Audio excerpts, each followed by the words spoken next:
applaus voor de effecten van het podium. Dit is Willem Broder.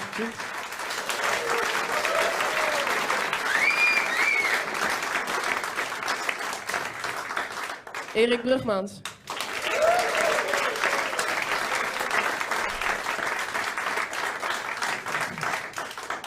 Hij speelt vanavond nog in Stiels, volgens mij, toch?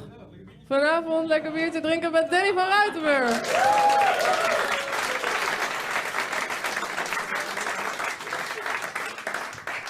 Manuel Woudhuizen.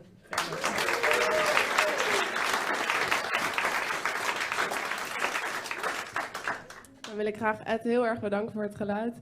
Thanks. Ja.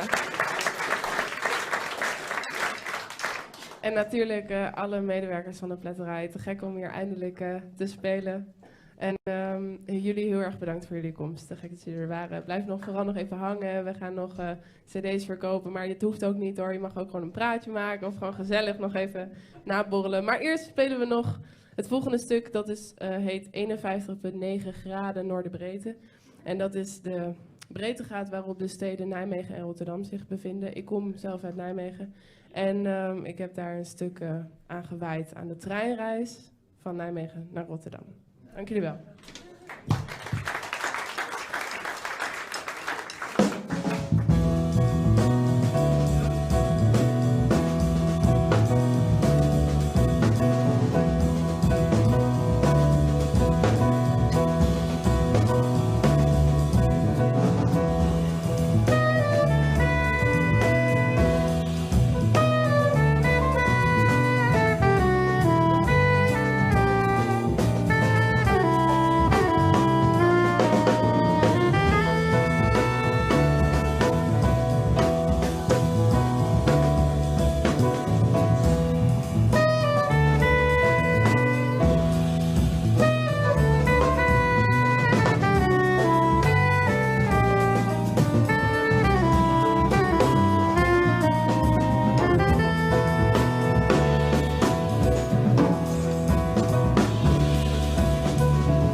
huiskamer uitgevlucht. Terwijl het leven buiten verder ging, speelde ik mijn vingerstuk. Het werd niet echt begrepen, maar die gitaar was mijn geluk.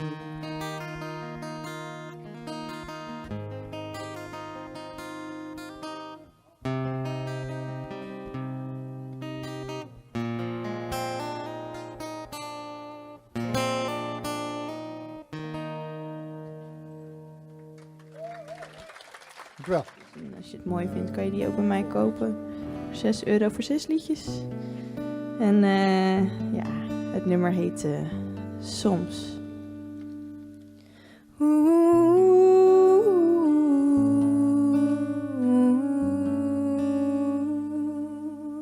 Oh, soms. Als de golven van de zee mij overspoelen, dan sta ik in de branding, mijn handen leeg. Jij een vreemdeling, en ik wacht tot je verschijnt en zegt: wil jij mijn hart, dan zal ik deze geven. Ik zal je voeten bewegen. All those beautiful colors, the winds are on wheel through my head. Feels like moving forwards, while future moves backwards.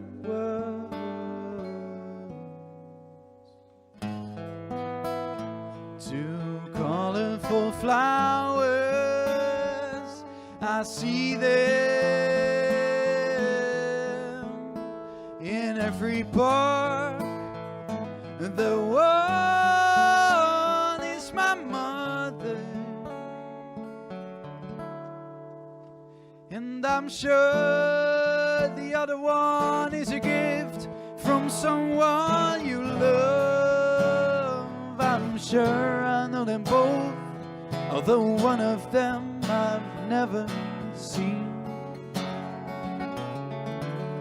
The love I felt, the stories she told me, this is the smell of jasmine, all those beautiful colors.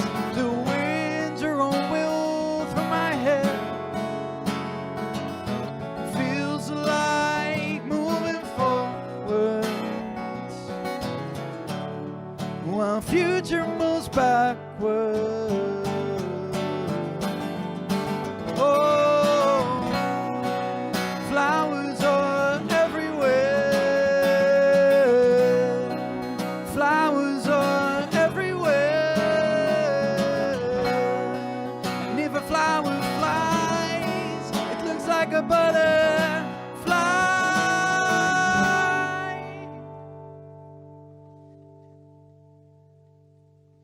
Two beautiful butterflies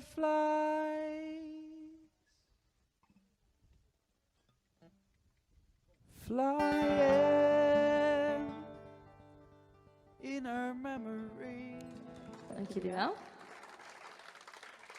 Ik ben een hele grote Amy Winehouse fan. Dus eigenlijk speel ik altijd wel een liedje van haar. En dit is Stronger Than Me, een van mijn favoriete nummers van Amy Winehouse.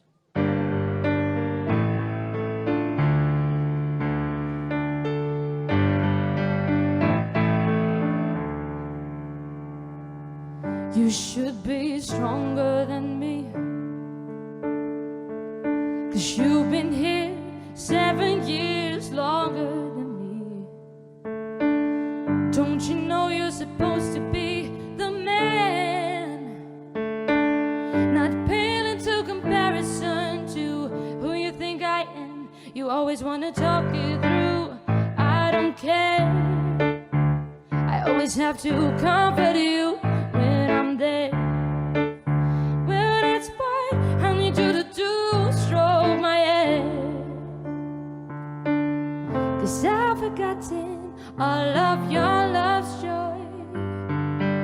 Feel like a ladybird, you're my lady boy.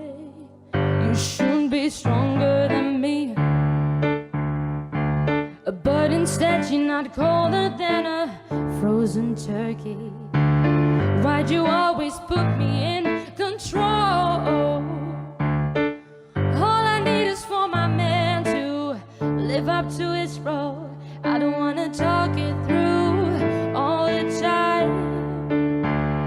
I just wanna pull your body over mine. But would you really say that's a crime? 'Cause I've forgotten all of your love's joy. Feel like a ladybird, you're my lady boy. You should be stronger than me. You should be stronger. Zijn vuil. Verlovingsringen die zijn weggesmeten. Een zeemansvoet ligt er in een kuil. En het kroost van lege vrouwen schoten. Foetussen om wie geen moeder gaf. Uitgekotste kleine stadgenoten. Onder in de Amstel ligt hun graf. O barmhartige Amstel, waar de lijken gaan slapen. Op een bedje van dekens, als modder zo zacht. Stro van getijzen, zonder water of haven. Die slaapliedjes lispelt over kerkhof en graf.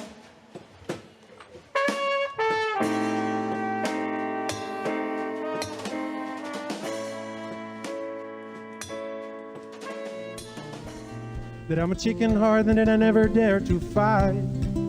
But I've been pushing luck, which is a heavy job, and I will never stop and work around the clock. I don't need muscles, cause my words can knock you out. Your life's so full of choices, and I chose a minor role.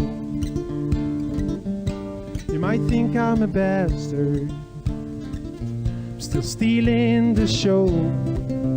Feels mighty nice to drop the mic, and if you don't care, well, never mind. It's just so you know.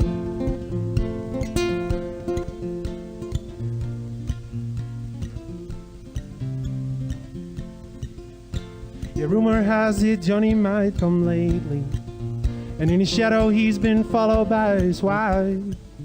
I know it's pretty lame to not take the blame and point the finger at my lady. Both of us are always short on time. And people wonder who the hell's your barber. Well, actually it may come as no surprise, but I don't care how I lost my hair as long as I've got caps to wear. I snap back, so please follow me online. Your life's so full of choices.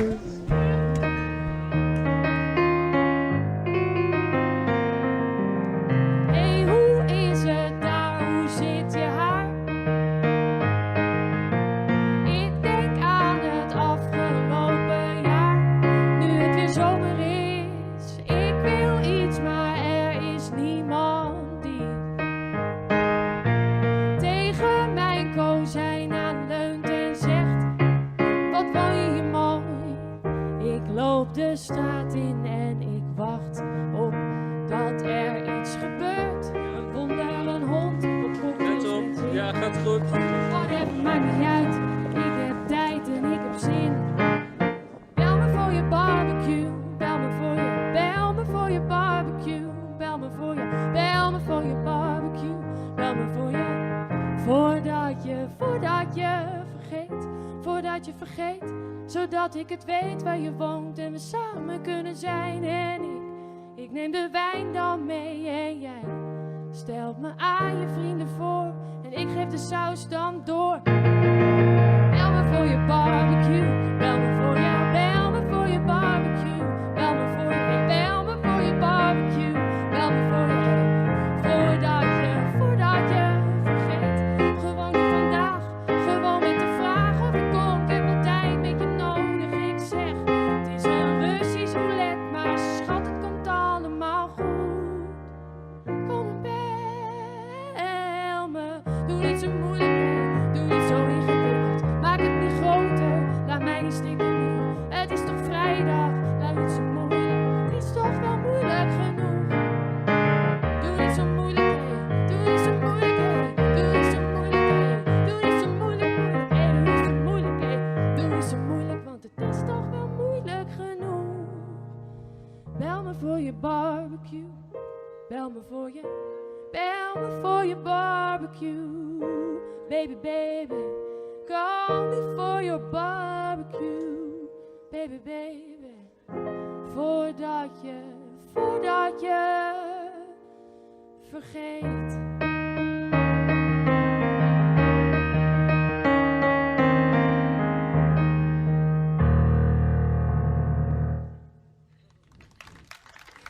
Dank jullie wel. Big city's always on the go. First jump on the gas, then hit the brakes. Easily rubbed the wrong way. Ain't no how day's gonna ever turn us around. Are we gonna make it to New York City before they tear it down? We gonna make it to New York City before they tear it down. Ain't no turning around. Ain't no turning us back. Ain't no turning around. I couldn't afford the gas anyhow. Gotta stop chewing my fingernails. You see, the girl I'm with, she ain't the worrying kind. Now look at them eyes, they is always smiling. Traffic round here is a disgrace. Put your little head up on my thigh and I'll wake you soon as we arrive.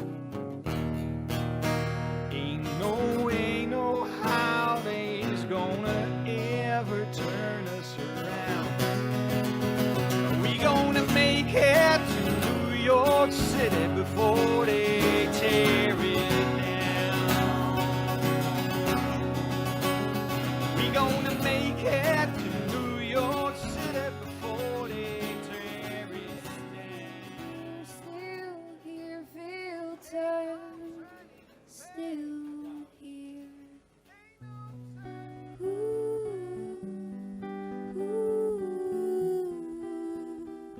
Het is hier veel te stil vannacht.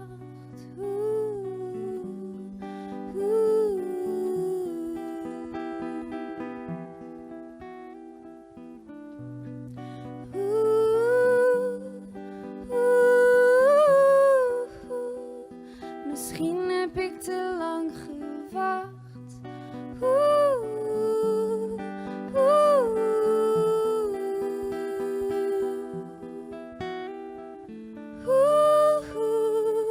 Weg van hier, weg van hier. Weg van de zijlijn waar ik sta. Laat me spelen, oh. Weg van hier, weg van hier. Oh. Laat me spelen. Want het is stil hier, veel te stil hier.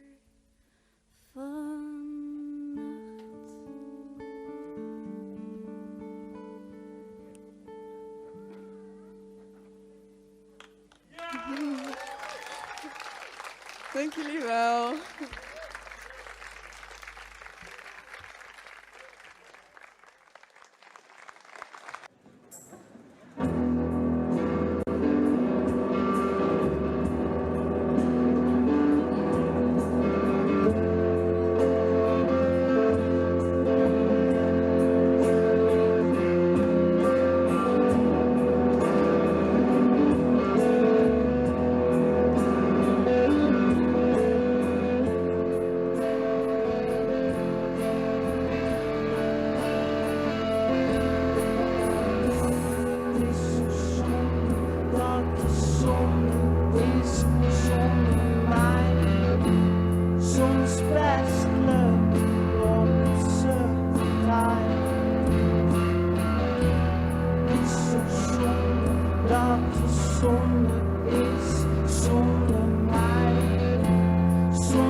I traveled the world, but I cherish my home.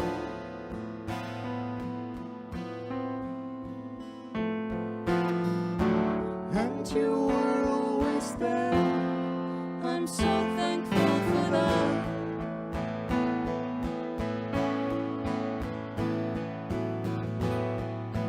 When I was young, the years went so slow.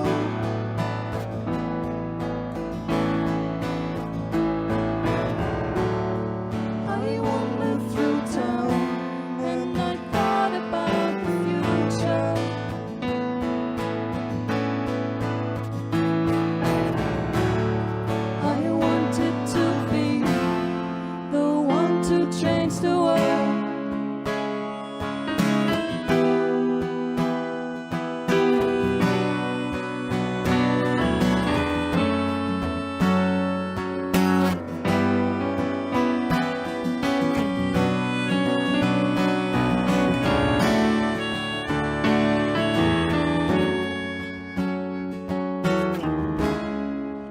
I watched my kids as they play. I've been so worried about you lately. You look shit and you smell a bit. And you're mad thinking you could ever save me. Not looking like that. You used to have a face straight out of a magazine. But now you just look like anyone. Café Carillon in Beverwijk. Café Anker in Weert. Restaurant De Verborgen Boom in Enschede. Jeugdcentrum Ramblas in Oorschot. Café Neighbors in Sneek. Restaurant Floris in Barendrecht. Danscafé De Stoep in Midsland op de Schelling. Eetcafé Melody in Emmen. Café De Kroeg 1892 in Middelburg. Kont van het Paard in Brielen. Nog niet zo lang geleden ontdekte Nederland de Comedy Night. Ieder café, ieder jeugdcentrum en ieder restaurant wilde stand-up comedy neerzetten. En er was één man die dat voor je regelde.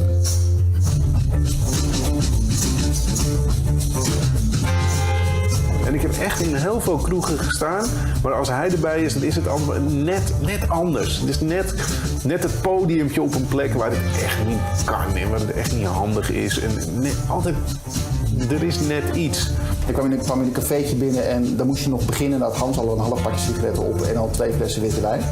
En dan was het voor helemaal een topavond geweest en dan moest je nog spelen. Terwijl de baas of iets had van, nou, die gast moet weg. Dat hij niet tegen de eigenaar heeft gezegd dat hij wat een promotie moet doen. Of dat er geen licht is. Dus het is allemaal niet goed geregeld. Die optredens zijn erger. Nog ergst. Maar waar mensen totaal niet op je zitten te wachten. Af en toe heb je jonge comedians die nooit voor Hans Kopman hebben gespeeld. Dan zeg ik van, jij was er niet bij. Ik ben in de oorlog geweest. Jij was er niet bij. Iedereen moet eigenlijk hem gewoon een keer ontmoeten. Dat moet eigenlijk verplichte kost zijn. Sowieso voor comedians. Maar ik denk sowieso voor artiesten of zo. Dat iedereen, dat is ja, verplichte kost. Een middagje of een avond met Hans Kopman.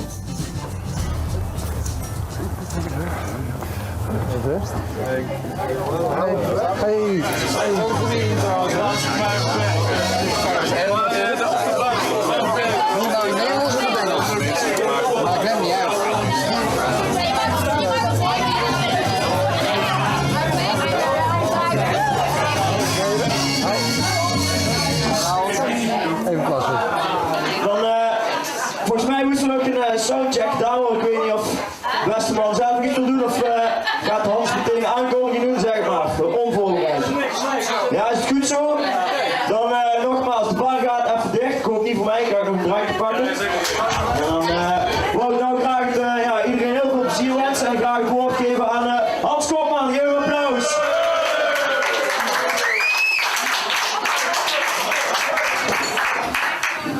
Ja, dankjewel. Hier weer in ja, ik denk al... applaus voor de neef! We komen hier geloof ik al voor het 6e, 7e jaar. Ik weet nog, de eerste keer was het geloof ik een klaslokaal toen ik hier de eerste keer kwam. En toen heette hier geloof ik Ecumenische Jongeren Adelaar Rikstol of zoiets. Toen was het nog van de kerk, hè, heb ik begrepen. En dan, inmiddels heten jullie dus geloof ik Oudere Jongeren Anarchisten. Hans komt op, die kijkt naar de mensen en verwacht dan te zien dat mensen denken, ha, de Messias. Dan gaat hij praten, dan ziet hij de angst in de ogen van mensen, ziet hij aan voor, die mensen bedenken nu, daar is de Messias. Ja, ik weet niet of de MC kan noemen, maar hij kwam gewoon op en hij zei van nou, leuk mensen show en toen 1 pedofiele grap en eerst comedian het podium op. Zonder enig overwicht het podium oplopen, dan 3 grappen vertellen die niet grappig zijn. Niet uitleggen wat er gebeurt en dan zeggen, dames en heren, hij was al grappig toen zijn ouders hem nog niet kenden. Hier is Chris van den Ende, ja.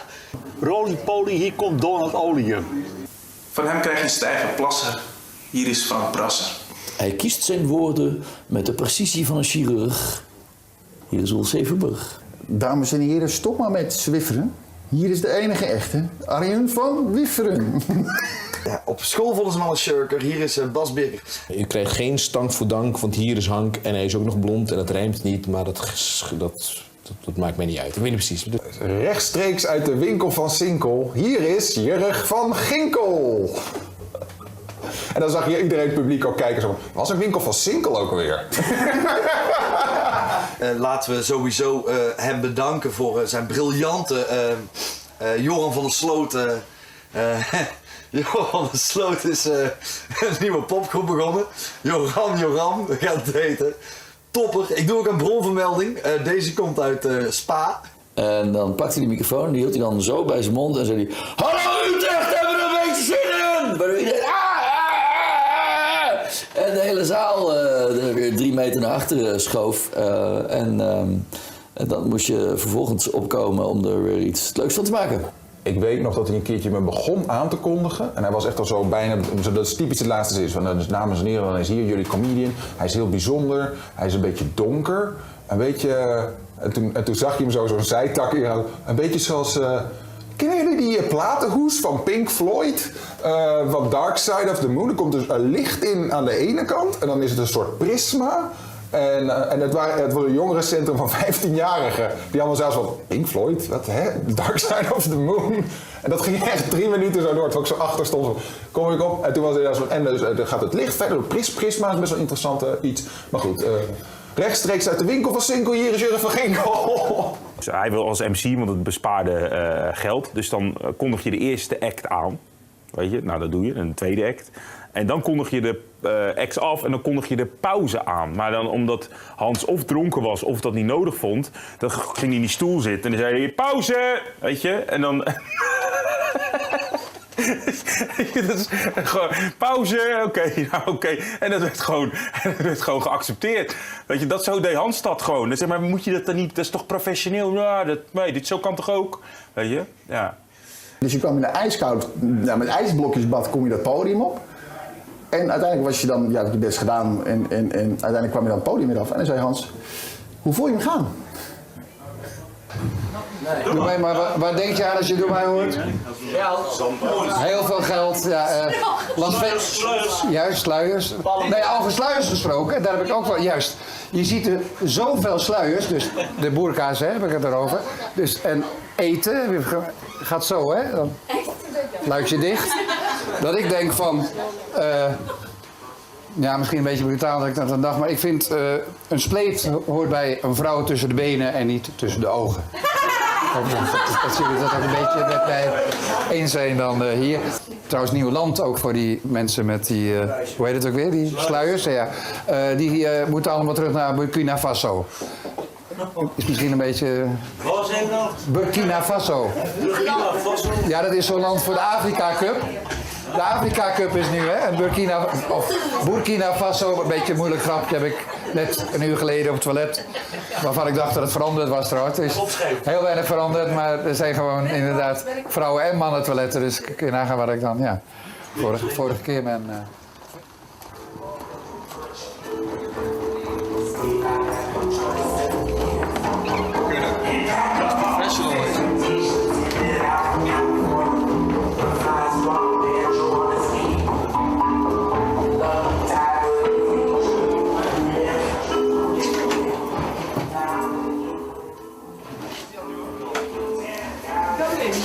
Prima. Man, super ruim.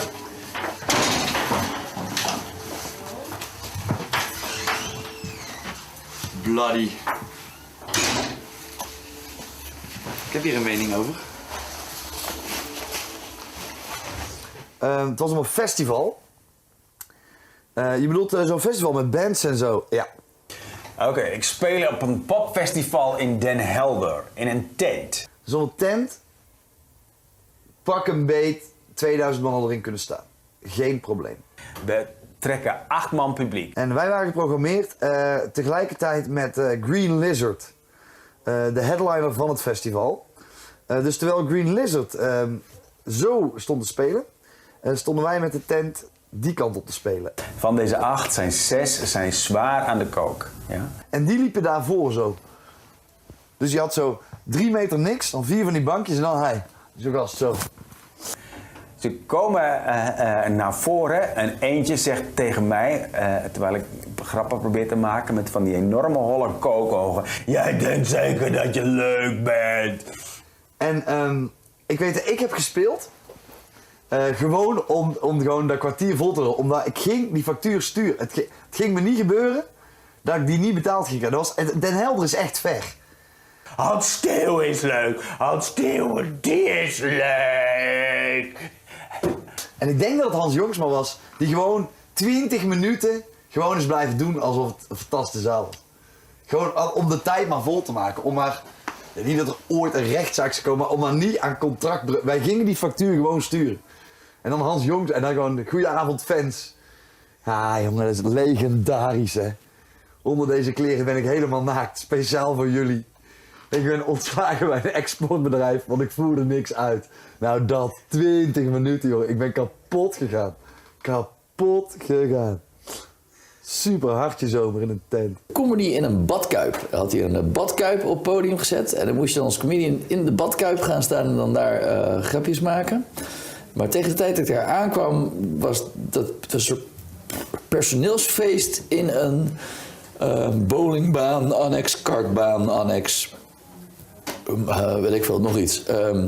En toen hadden ze het optreden verplaatst van de zaal waar de badkuip stond naar de bowlingbaan. Maar daar werd natuurlijk gewoon gebold. Dus het sloeg nergens op om daar überhaupt comedy te doen. En toen heeft er iemand, ik weet niet meer wie, heeft gezegd, nou ik ga wel. En nou, die ging toen optreden op de bowlingbaan. En niemand zat te luisteren. En nou ja, goed. En toen zei hij, dan ben jij na de pauze. En toen zei ik, dat is de enige keer in mijn leven dat ik een optreden niet gedaan heb. Dat ik zei, dude, we staan op een bowlingbaan. ik ga je niet spelen. Het spijt me heel erg, maar ik stap weer in de auto en ik ga naar huis. En normaal gesproken zou ik zeggen, en ik wil betaald krijgen ook. Maar toen dacht ik ook, nou, ik laat dit gewoon zitten en ik vind het wel best zo. Ik heb veel verkopers gezien in mijn leven wel of zo. Maar nog nooit iemand met de tactiek van Hans Kopman. Gewoon naar een kroeg gaan en zeggen... Zeg eens even over die stand-up comedy avond volgende week hier. Wij weten helemaal niet van de stand-up comedy. Oh nee, maar die heb ik gepland hier. En dat er dan ook daadwerkelijk een stand-up comedy avond kwam. Die kwam gewoon een comedy uit. Ik ben er geweest. Echt, en niet op 1, echt minstens 20. Dat mensen helemaal niet wisten dat wij kwamen. Of zo. Maar dat is Hans. En het lukt hem, hè? De mensen bellen hem. Het optreden wat me het meeste bijstaat is het van de Basket in Utrecht. De Basket is een soort Grand Café ding tegenover de school van journalistiek van de Universiteit Utrecht. En daar was niemand. Daar was gewoon, voor de optredens die we voor Hans deden, werd ook nooit promotie gemaakt. Dus het was heel kut. Dat je hebt automatisch die chatscherm die opengaan. De vrouw die heel erg met de chat. Die zegt dan heel vaak van, wat is er weer aan nu te doen? En ik geef hem een groot applaus voor die victorie. Steven Stol! Dank u wel. En goedenavond. Hallo.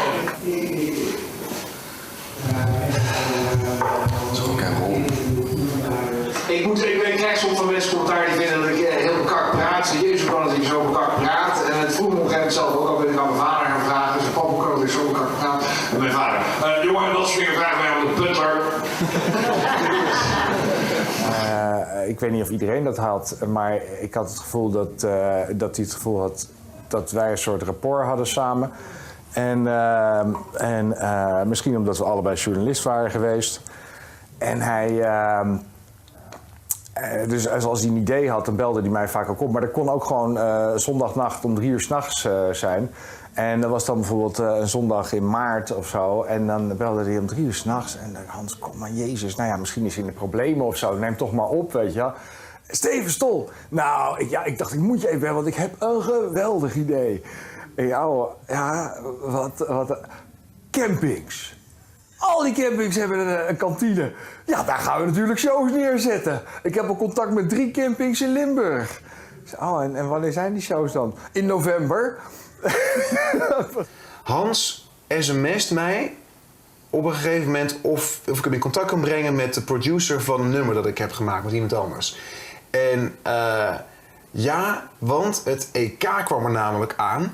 En hij had een fantastisch idee, want er is altijd aandacht voor al die spelers en voor de fans, maar niet voor de ballenjongens en meisjes. Dus hij had de ballade van de ballenjongen geschreven. En die heeft hij me ook opgestuurd, had de camera gezet zo op het klavier en dan zie je hem spelen. Keurige klassieke kleinkunsttekst, niks mis mee. Misschien niet echt een voetbalnummer, maar het was vooral 2,5 weken voor het EK. Dus die ging heel erg goed. Komt daarna die Hans Kopman op me af. Zo'n grote, behaarde man, een beetje excentriek. En die zegt van, wauw, dat was fantastisch. Jij wordt echt een hele grote ster. Ik ga jou groot maken. En ik had er zoiets van, wow, hij gaat me groot maken. Ik trapte er volledig in.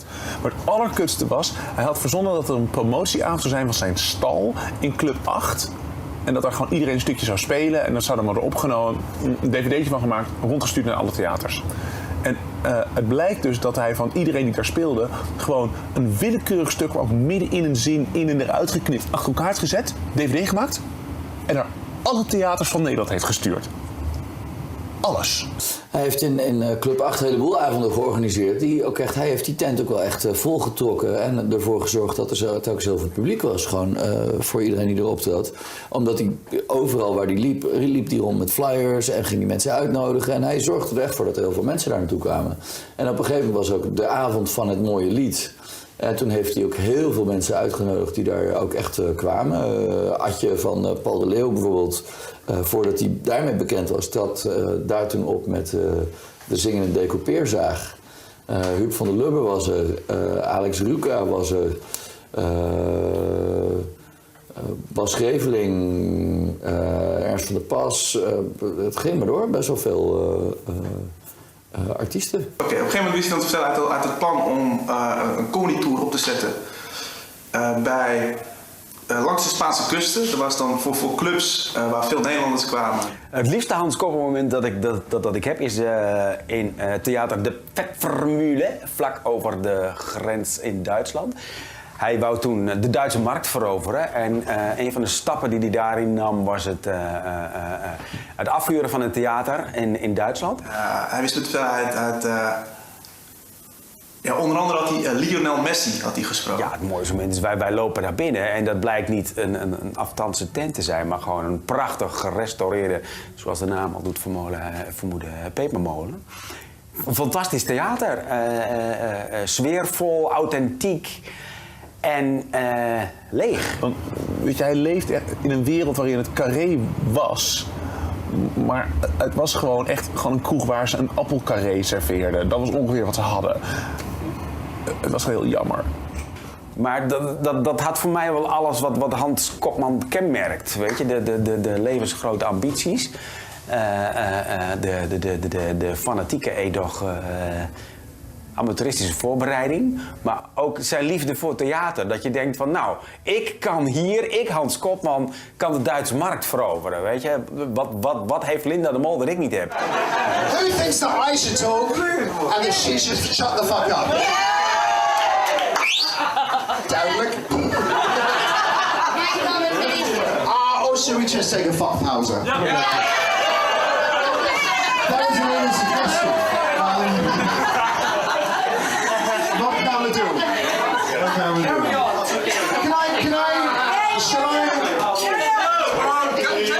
I thought it was going okay.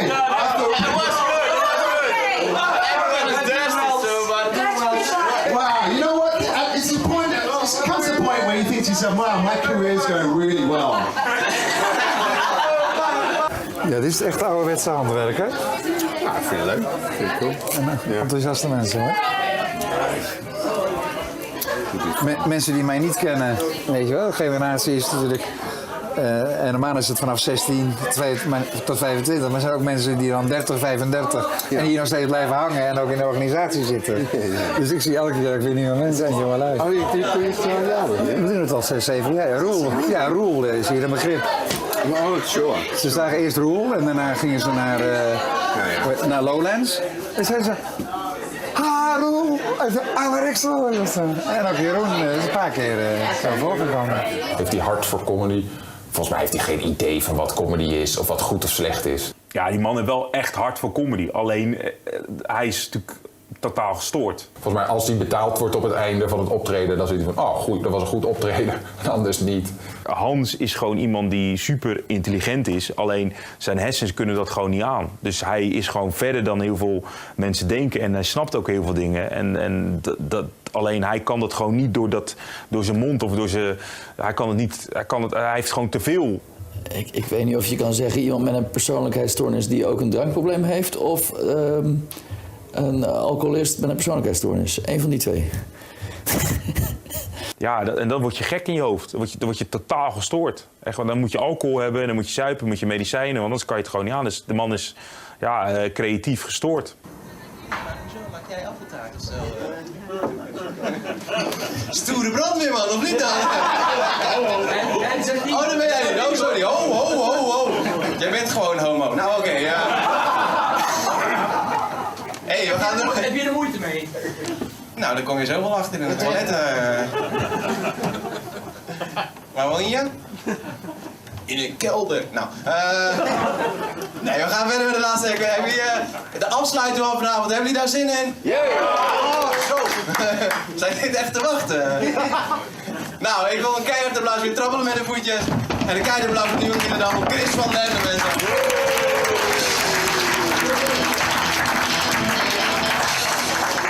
Goedenavond, dames en heren. Goed. Ik ben eigenlijk een Braziliaan. En Brazilianen die staan bekend dat ze goed kunnen voetballen, dat ze goed kunnen dansen. Maar ik heb meer het gevoel toen God me schiet dat ik van de lopende band ben afgeflikkerd. Ja, dat is opnieuw. Deze Braziliaan kan goed dansen. Deze Braziliaan kan goed voetballen. Toen ik. Klaar! Over in de bonusbak of zo. Ja, ik ben ook niet gemaakt door God, ik ben gemaakt door een stagiaire. Allah. De eerste keer dat ik Hans Kotman zag, was bij een comedy-wedstrijd. Het was een comedy-wedstrijd en ik ging mee met een comedian. En die comedian vertelde me voor de show, zei hij van, ik zit nu bij een nieuwe impresariaat. En die man is echt geweldig en hij is een recensent geweest. Heeft verstand van comedy, cabaret en heeft echt een geweldige man. Dus ik dacht, oh oké. En die zit vanavond in de zaal. En Hans komt binnen. En niemand wil hem in zijn publiek hebben. Maar goed, hij komt binnen en gaat meteen een aandacht opschrijven. Terwijl Nico aan het spelen was. En wij zitten ook met z'n allen aan een biertje. En van, oh mijn god, ga godsnaam weg. En Hans die hekkelt hem, dus die ontbreekt hem. Dus die zegt, met die bananen. Zo in die hoek van het comedycafé zo. Op een gegeven moment zegt Nico vanaf het podium van... Hans, wil je even rustig zijn? Hans begon weer moeilijk te doen. En toen zei Nico tegen het publiek... Het publiek begon zich ook eraan te ergeren. En zegt, ja mensen, sorry hoor, maar dat is mijn agent. En teken maar niks van hem aan. Want hij is alcoholist en pedofiel. Hahaha, en lach. En na afloop zei ik van, ja, het is niet zo'n slim idee om dan... Weet je, iemand die je wil verkopen, dat gaat doen, want dat werkt niet echt. Ja, maar dat is stand-up comedy, weet je. Na dat optreden zitten we bij elkaar aan de tafel. Komt Hans heel boos naar ons toe en zegt van... Nico, dat had je nooit moeten zeggen over mij. Dat vind ik niet leuk. Nico zegt tegen Hans... Ja, sorry dat ik je kwaad maakte. Dat bedoelde ik niet hoor. Sorry dat ik je pedofiel noem. Nee, dat vind ik niet erg. Maar dat je me alcoholist noemt, dat vind ik erg. Oh, zegt Nico, sorry. Kan ik het goed maken met je? Ja, doe maar 2 wijntjes. Als je een optreden hebt gedaan van Hans Kotman, kun je aan de drankrekening zien of de show goed was. Als de show goed was, is er geen drankrekening. Als de show niet zo goed was, moet Hans ineens zijn drank betalen. En let's be honest, ik lust graag bier. Ik drink ook graag witte wijn, drink ook graag. Maar dat is echt, dat is wijn drinken 2.0.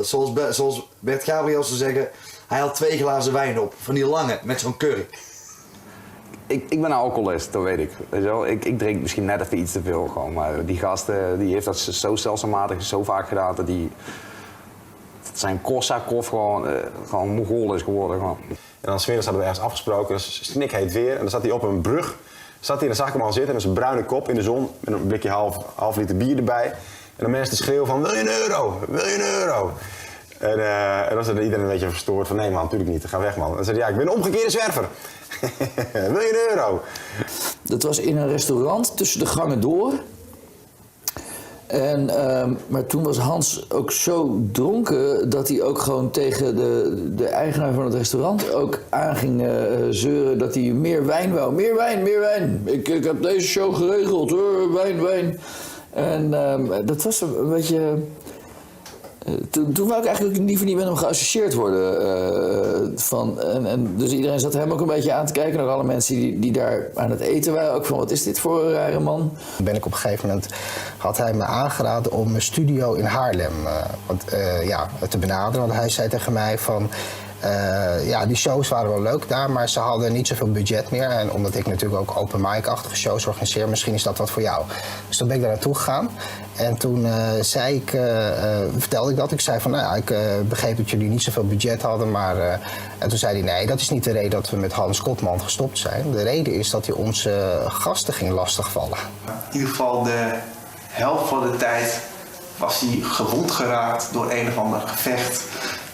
Of... Ik moet bijzeggen, dat was nooit zijn schuld. Het was altijd... één situatie die ik me bijvoorbeeld kan herinneren... Er was een dame, was hij mee in gesprek. En er waren kerels die waren aan het lastigvallen. Waar die dame eigenlijk aan het lastigvallen.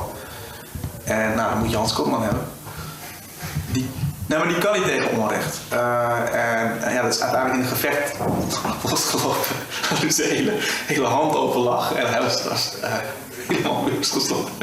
Dus het is niet normaal dat je impresario gewoon fucking dronkener is dan de fucking comedians. De comedians zijn al behoorlijk dronken altijd. Het is bizar dat de gast die jou moet vertegenwoordigen gewoon echt naast je zwalkt en met schaafwonden op zijn bek omdat hij weer tegen de muur aan is geflikkerd. Gewoon, dat is bizar. Would any woman trust this man? To go near? Could you imagine? Remember his face? You're young now, but in a few years' time you might have to go and see the vag doctor, you know. Oh, sit down! Fucking cheesy boy, hè? Hoor je met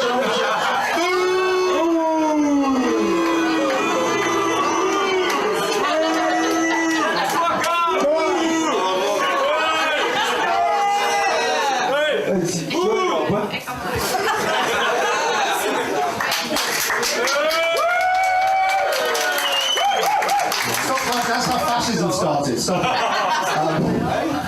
So, no, thanks, guys. I've enjoyed this. I can honestly say, well, how many people? 60 people. I've enjoyed doing this more than a show for 6,000 people.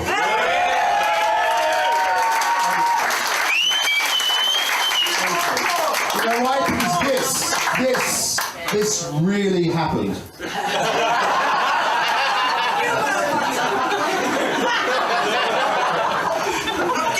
Thanks. Good night.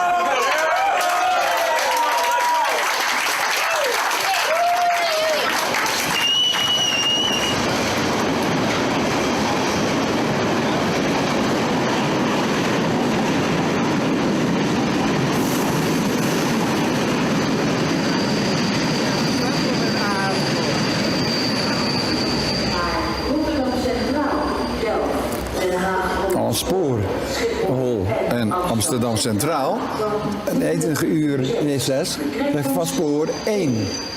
Hier kan het gewoon, ik kan dus ook gewoon meedoen met omroepberichten. Nee, je hoort mij niet klagen. Ik vind dit fantastisch. En met name, ja, dan toch wel de trein. Met alle respect voor de comedians. Ook al kon ik dan maar mooi meerijden. En droeg ik netjes bij in de bijkosten. Dat gelul onderweg. Ja, en met name op de terugreis, daar word je niet vrolijk van. Nee, nou, die oppeperij van wat ze allemaal niet uit hun hoofd kennen. Van mensen die wel geslaagd zijn.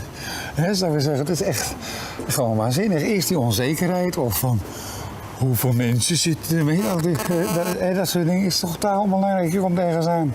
Je schik je aan de situatie en je doet gewoon je ding. En zo goed mogelijk. Maar is dat onzekerheid? Van de comedians is, ja, dat is totaal onzekerheid. Waarom sta je anders op het podium? Want dit is voor mij het mooiste podium gewoon. Daarom ben ik denk ik, sta ik ook niet op het podium, omdat ik zie overal een podium.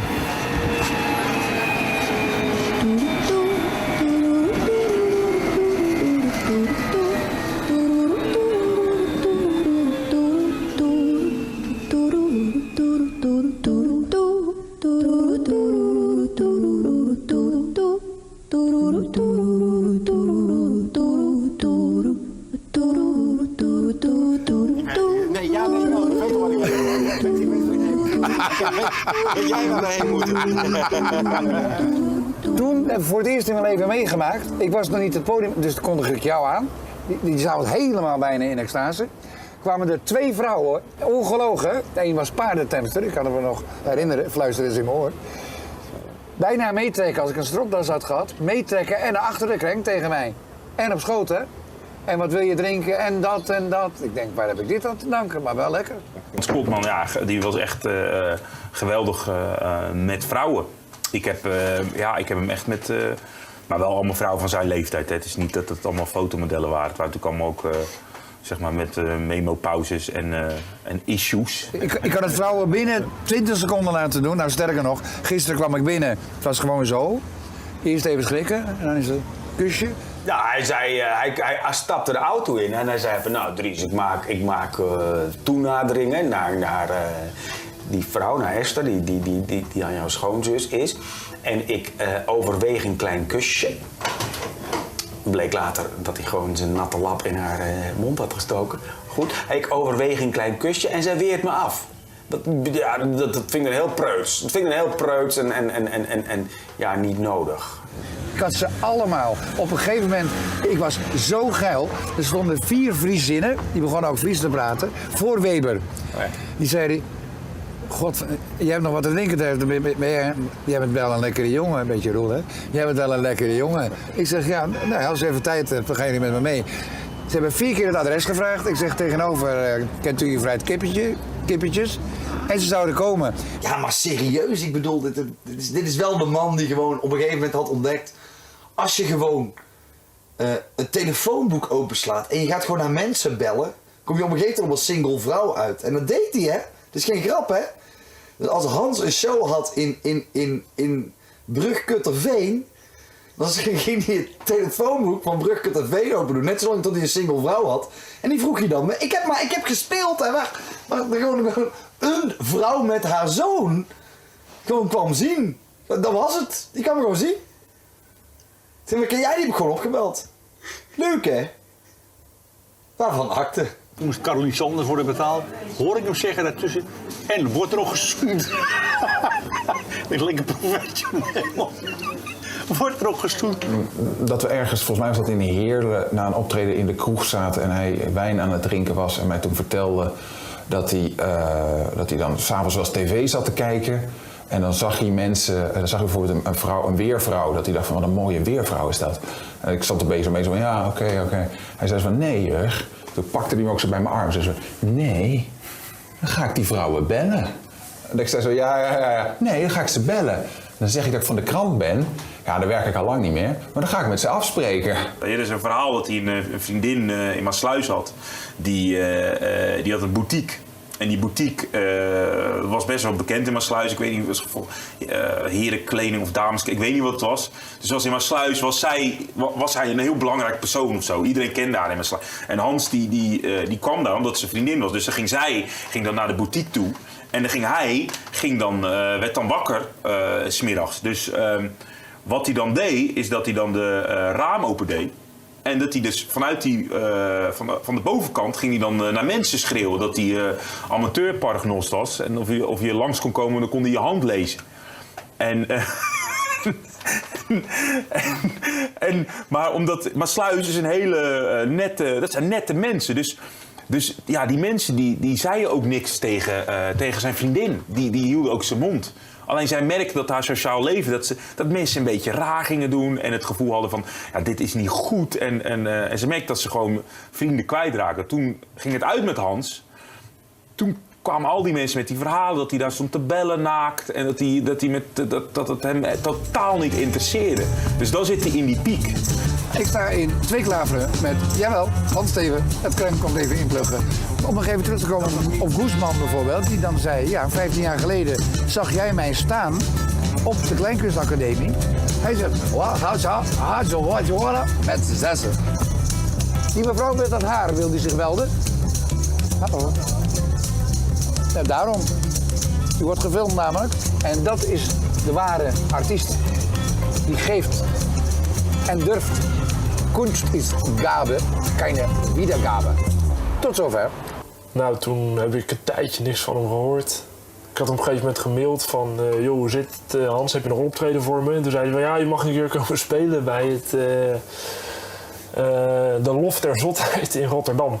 Op de oostelijke of westelijke handelskade in Rotterdam, in een oud complex, was een club geopend. Die was naar het schijnt ideaal voor comedy. En daar ging een maandelijkse comedyavond gepland worden door Hans.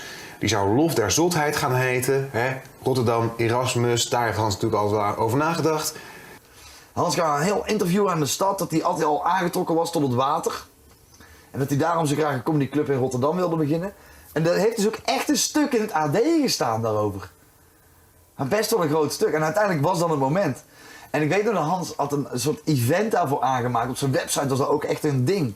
En dan stonden elke naam van elke cabaretier die jij kunt bedenken, die stond op die affiche. En dat was al heel raar. Dus wij dachten al, ja, er moet ergens een twist komen. Of ze gaan we video's kijken of zo. Nee, die stond gewoon op die affiche. Dat was ook heel het punt. Hans Koopman, ik wens jou heel veel succes met Lof der Zotheid. En heel veel succes met zoveel mogelijk geld inzamelen voor de arme kindjes van Eritrea. Ik kan er helaas niet bij zijn vanavond, maar laat ik dan langs deze onsympathieke weg vanuit de Cirkel in Heemskerk nog een kleine muzikale bijdrage leveren. Dat is misschien een goed begin voor je nieuwe theater, de Lof der Zotheid in Rotterdam. Goed initiatief, veel succes gewenst met al die comedians. Er zijn er wel veel van, maar jij kan er wel weer wat leuk aan toevoegen.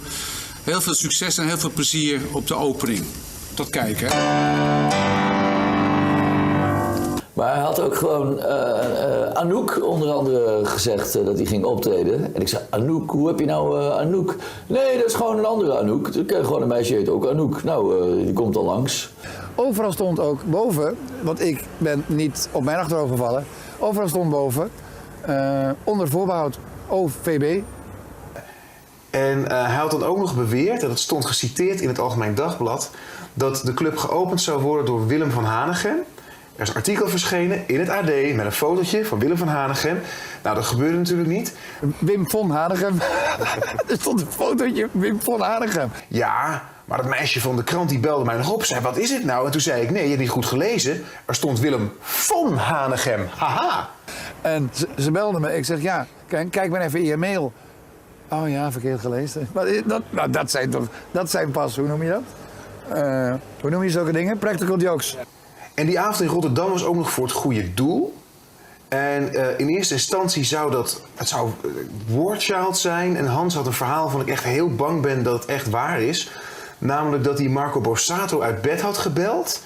En ik heb hem een half uur aan de lijn gehad. En daarna heeft hij door zijn secretaresse een of ander dom dingetje laten optypen. Dat ik ook nog wel weet. Dus dat is gewoon een grote honderdnul. En er was gebeurd, hij was dronken de avond ervoor. Kwamen we ergens uit Dordrecht, was hij helemaal dronken, een optreden. Dus ik ben naar huis gegaan, hij is daar nog gebleven in Dordrecht, helemaal bezopen. En toen werd hij in Rotterdam wakker om 3:30. Ja, en die eigenaar van die tent waar het dan zou gebeuren, die heeft waarschijnlijk gewoon gedacht, ja, dag. Die man wilde geld hebben als voorschot opeens. Dat was niet afgesproken. Hij wilde garantie voor de omzet, zeg maar. Doe even €700, dat soort gelul. Maar dus werd het dus verplaatst naar een andere tent op dezelfde dag. Vanaf 8:30 tot 1:30 s'nachts zei hij om de 10 minuten... Frank, jij mag zo meteen op. Jij mag zo meteen spelen. En na 10 minuten mag ik. Nee, zo meteen. Eerst die en die. Na om 1:30 waren er nog 2... ik zou afsluiten die avond. ik mocht om 2:00 mocht ik afsluiten voor 6 mensen of zoiets. En toen nog eens van, ja, flikker op. Toen ben ik weggegaan. Ja, maar mij is echt niets te verwijten. Maar toen begon het wel te lopen. Maar je had ook verontwaardigde artiesten, geen kleedruimte en dat soort dingen. Ik denk, Krenk, get a life. Ga gewoon spelen en doe je ding. En hou je er buiten verder. Dus ik heb ook mensen weggestuurd en een spiegel voorgehouden. En anders opzouten gewoon. Dan ben je geen artiest. Onderweg werden we al door iedereen ge-sms'd van blijf weg, want het is een hel. Het is helemaal naar de kloten en het is helemaal fout. Toen zijn we toch daar naartoe gegaan. Toen kwam ik aan en toen liep hij daar al een beetje te raaskallen en te doen van dat het allemaal de schuld van iemand anders was. En toen vroeg hij op een gegeven moment van, ga je nog spelen? En ik zei, nee, ik ga echt niet spelen. Dit slaat echt helemaal nergens op. En toen begon hij tegen mij uit te varen dat ik alleen maar comedy deed voor het geld. En dat ik niet loyaal was. En dat het nooit wat met me zou worden. En dat ik een vieze vuile broodspeler was die geen liefde had voor het vak. En toen heb ik gezegd, dankjewel Hans. En tabé. En sindsdien nooit meer de telefoon opgepakt. What's the charm? It's a small village of people already excited and smiling at you as you come in, rather than when you're in a big city and people just go, who the fuck are you? Here they go, oh, somebody from outside has come here. Waarom staan we daar?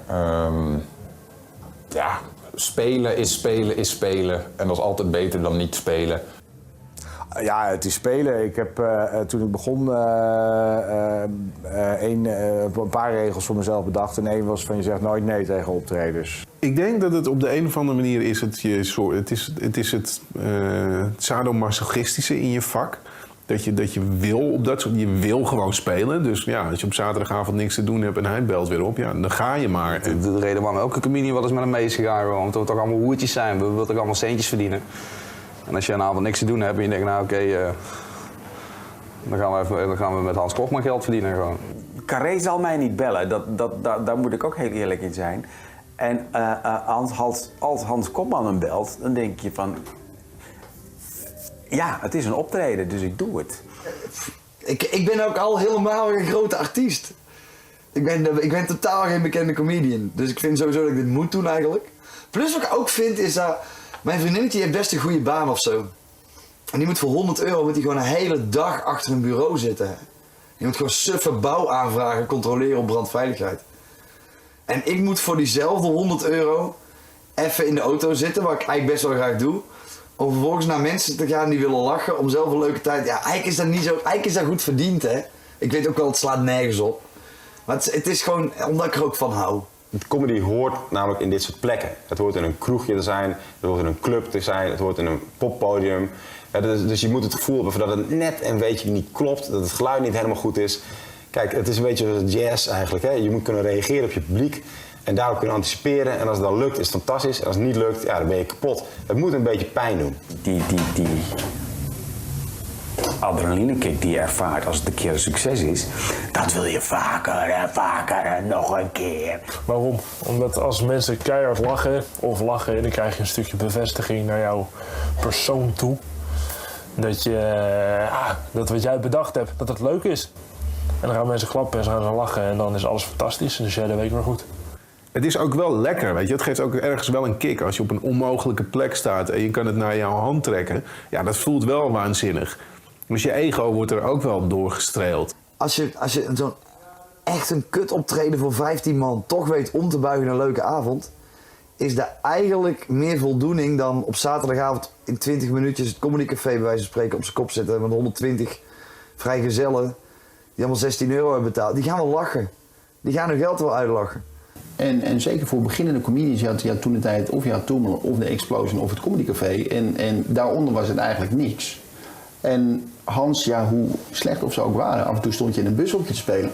Maar je kon wel ergens spelen en dat vond ik wel te gek. Dan was er een avond heel erg goed gegaan. En dan was hij in tranen van hoe mooi hij de avond vond. En dan was hij er zo helemaal geëmotioneerd door dat hij dat zo toch voor elkaar had gekregen. En dat hij mensen had kunnen laten schitteren op het podium. Dat is wel... ja, dat zeg ik maar een beetje. Ja, nee, het was heel mooi. Het was heel mooi. Ja. En dan zei ik, nou weer bier drinken. Nou, dan ging ik weer bier drinken.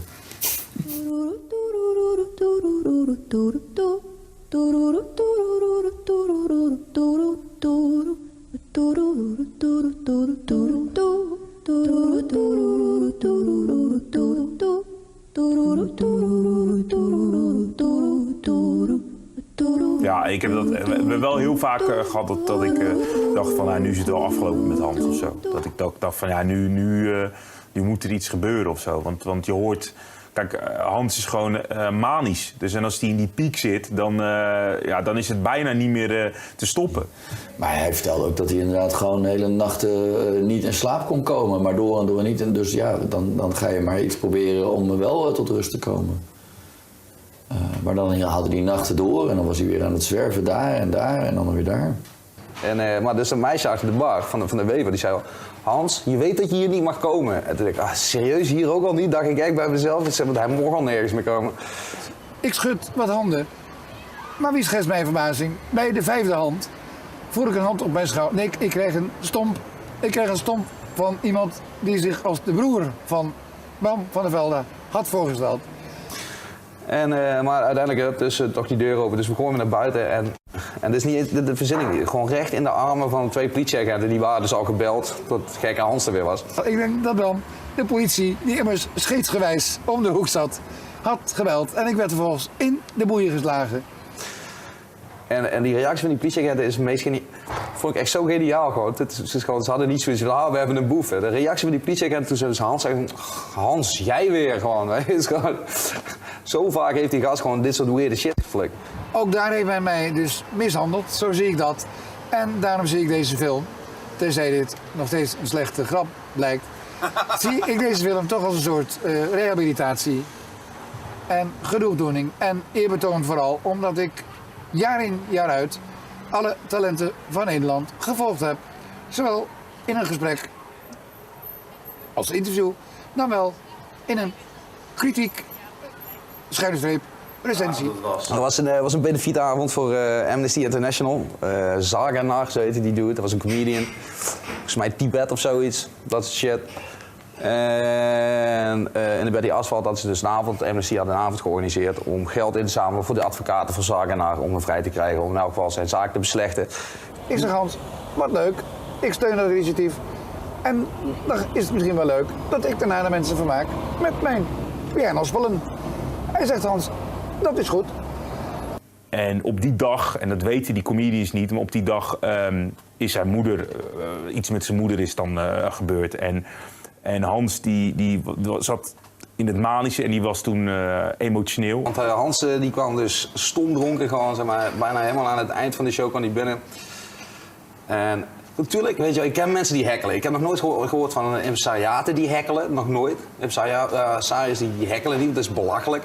Hetzelfde dat comedians niet gaan hekkelen. Dat is bullshit, gewoon, dat doe je niet. Nee, dat is gewoon maar een dronken impresario die tijdens een benefiet gaat hekkelen. Gewoon, dat is echt het meest belachelijke wat ik ooit gezien heb. En, maar hij ging het dus doen bij mij, bij Chris, bij Martijn Oosterhuis, Arie. En dus ik dacht, weet je wel, pannenkoek gewoon, weet je wel, een mogol. Ik zag optredens van onder andere Arie Gaan. En Arie Gaan deed weer origami, of hoe dat heet, zeg maar het Adam en Even verhaal. En toen riep ik, waarvan akte? De helft kon daar smakelijk om lachen en de andere helft was, zeg maar, in zijn kuip gepikt. Na afloop is er een afterparty, dus we waren met z'n allen naartoe. En iedereen was al redelijk geïrriteerd over hem. Dus wat allemaal gedaan, of hij geflikt had tijdens de show ook.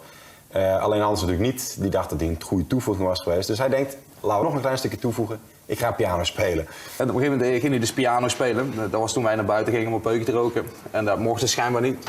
En want iedereen zat nog te praten en hij zat ding, ding, ding, ding. Als een fucking maloot gewoon. Gaat zitten voor de piano, doet die piano omhoog en zingt of speelt gewoon een van de mooiste stukken die ik ooit heb gehoord. Gewoon weet je, gewoon of het niks kost. Of het gewoon maar echt met Wiebe gewoon, weet je, dat die indie, weet je, wat je op de theaterschool leert, gewoon helemaal in het instrument en het gevoel. En hij weet je, gewoon de emotie droop gewoon af in die foyer. Ik doe de klep open van de piano, want dat is een beetje mijn gewoonte bij een klassieke piano met een klep. Nou, ik denk, ik ga dat nummer wat ik ooit voor mijn helaas te vroeg overleden moeder heb gecomponeerd, waar 10 jaar tussen zat, dat ga ik even spelen. En dat gaat bij de mensen rechtstreeks naar binnen, maar ik speel het zachtjes, want ik heb respect. Na de show vond hij het zo mooi, dat goede doel, en dat op deze dag. En want hij was toen amateur paragnost, dus hij dacht van, nou, dit is dan omdat mijn moeder en bla bla bla. En deze avond is daarom ben ik hier. Op dat moment, Berger en Bater, komt er een woesteling op mij afgestoven, die ik ken als Gijs. Dus Gijs is er klaar mee en die denkt, ik doe de klep dicht, we houden ermee op. Ja, Hans heeft natuurlijk zijn vingers er nog keurig op het toetsenbord en die trekt ze natuurlijk niet weg, ook niet als je die klep dicht doet. Dus die besluit gewoon lekker door te spelen, klep of geen klep. Vervolgens gaat die klep dicht en Hans denkt, wat doe je nu? Gijs komt aanlopen en die zegt, wil je er even mee stoppen? Hij zegt, ja, maar dit is voor mijn moeder. En die flikkert zo die piano ding zo bam op die handen. Weet je, gewoon boom. En Hans, wat doe je nou, weet je? En Hans zegt, ja, maar dit is voor mijn moeder. Dit is een soort lied voor mijn moeder. Weet je, helemaal gewoon, hij begreep het niet. En op dat moment stuift deze Gijs op mij af. Doet echt ongelogen. Er zijn getuigen bij geweest. Bang! Die klep op mijn vingers. Mijn vingers zijn zeer gevoelig. Ik heb ook een week geen vrouw kunnen bevredigen, zou ik maar zeggen. Althans, hoe heet het? Manuela. Hey, Jacques. Martijn Oosterhuis en Gijs, die springen op hem gewoon als een soort, weet je, als een soort tijgers in het jungle. Die pakken hem beet.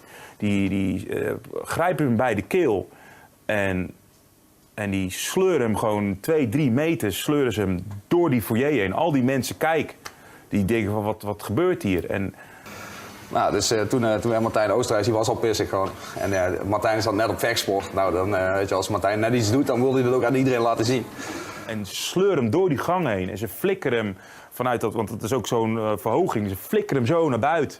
Dus toen kreeg hij een heupzwijven en toen hebben wij nog netjes de deur open gedaan toen hij gewoon naar buiten gekegeld werd. En gaan erom lachen. Gaan gewoon... Weet je, ja... Ja, dat heeft me wel...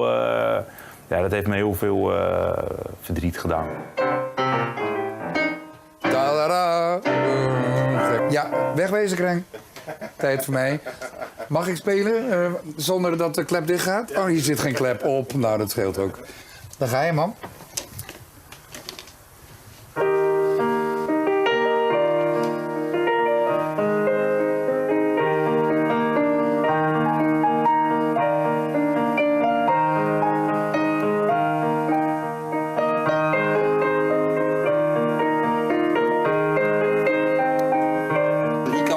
Zeg maar Hans wat je wil, maar die wel een bepaalde swagger, zeg maar. Gewoon, weet je.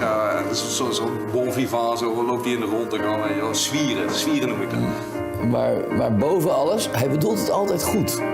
Persoonlijk is het een ontzettend goede kerel met echt geen kwaad in zijn hele lichaam niet. En hij is bijna 2 meter, dus het is nog wel een lichaam. Maar de man zit geen kwaad, er zit geen kwaad in die man. Ik denk niet dat het een kwade man is, maar hij heeft ook geen controle of zo over wat hij doet. Dus. Maar het was wel mijn allereerste betaalde gig. En die eerste knaken die je verdient met een comedy set was in de Kromme Toeter in Heerlen. Dat is wel te gek. Nou, ik heb er toch al vrij veel gedaan hoor. Maar ook heel veel leuke. Moet ik echt wel zeggen. Het mag gezegd, ik heb ook echt al hele leuke plekken voor hem gespeeld. Hij weet je ook te overtuigen op een of andere manier. Ik weet niet hoe hij het doet, maar als je aankijkt met die trouwe hondenogen, dan denk je van nou, ik ga mijn best doen voor deze man. Heel vaak heb ik ook vloekend in de auto teruggezeten, want bij elke mafkees. En dan een dag later belt hij weer op van ja, het komt allemaal wel goed. Het kwam ook allemaal weer goed. Wil je nog een keer weer spelen? Tuurlijk, Hans.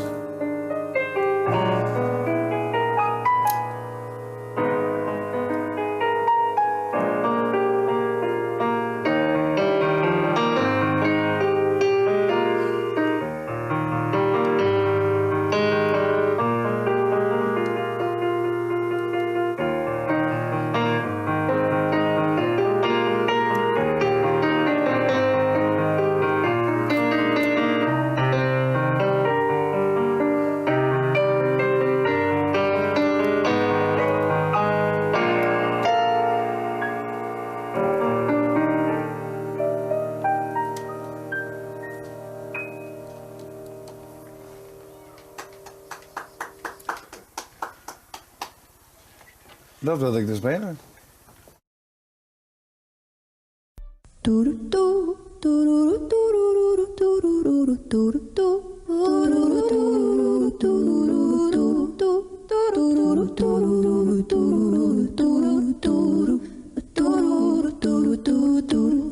Night swimming deserves a quiet night. The photograph on the dashboard, taken years ago. Turn around backwards so the windshield shows every. Waarvan akte? Waarvan akte? Waarvan akte? Waarvan akte? Alsjeblieft. Dit is mijn verloofde. Altijd verloofde. Leuk hè? Met die handen zo gaat zo. Leuk hè? Leuk hè?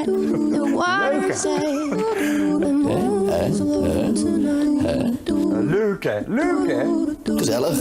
Waarvan akte? Gek uit. Night swimming deserves a quiet night. I'm not sure all these people understand.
Oké. Hetzelfde idee gedaan, maar dan allemaal vanuit huis, vanaf in de kroeg. En dan kan je meedoen met de quiz, weet ik wat. Wel leuk, je moet toch iets? Pasen was dat, hè? Ja, met Pasen. Ja, met Pasen. Maar het is dan de lammetjesdag. Ah, oké.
There's like 4 Australian blues albums put out every year. And I'm on 3 of them. You know, it's not... Yeah, this is the title track.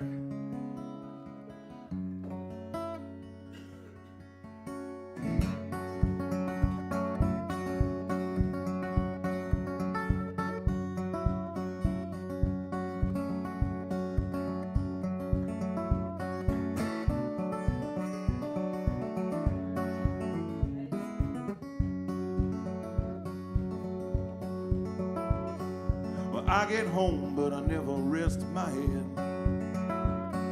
Well, I get home, but I never rest my head. I just take a hold of her sweet hand, saves her from another man. I get home, but never rest my head.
Every season time dictates that something has to change.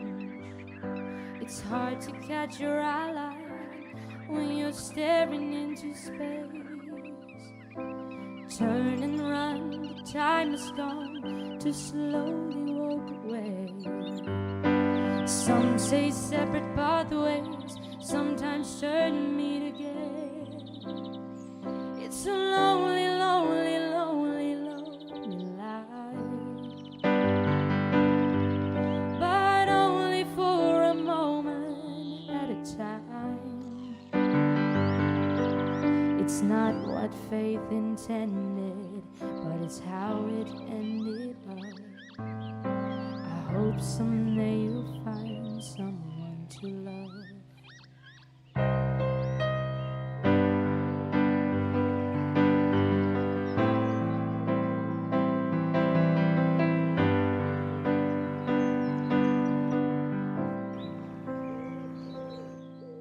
Leaky-eyed goodbye should be reserved for those more brave. It's to be our history, our final memory made.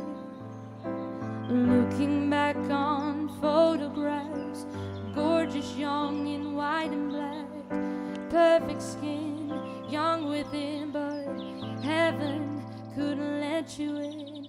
It's a lonely, lonely, lonely, lonely life, but only for a moment at a time. It's not what fate intended, but it's how it ended up. I hope someday you'll find someone to love.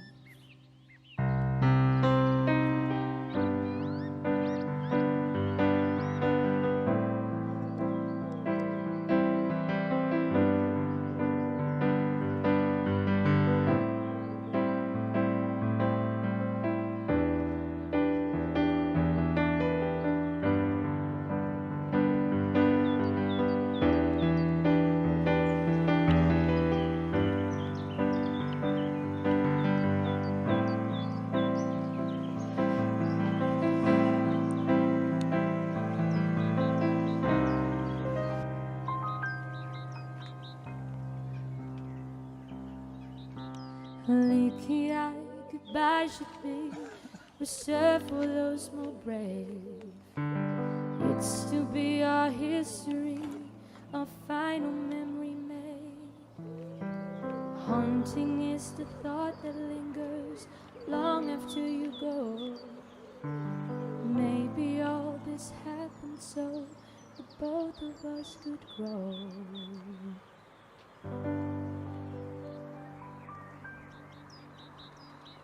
Dankjewel.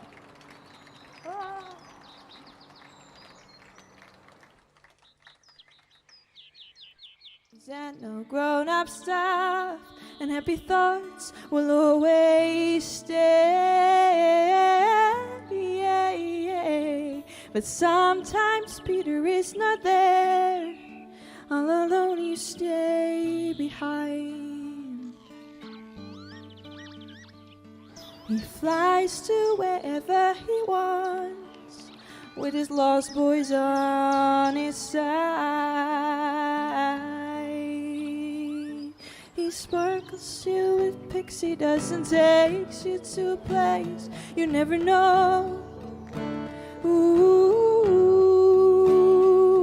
he sparkles you with pixie dust and tricks you into things you've never done. And you forget and forget and forget.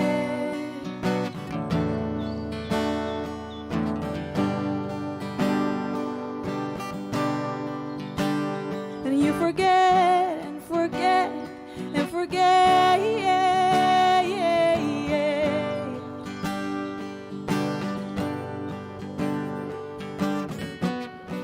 Sometimes he's here and other times he's gone, and you can't remember anymore. Sometimes he's here and other times he's gone.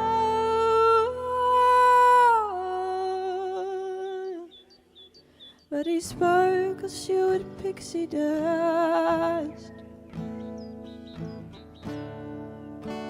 Ooh, he sparkles you with pixie dust.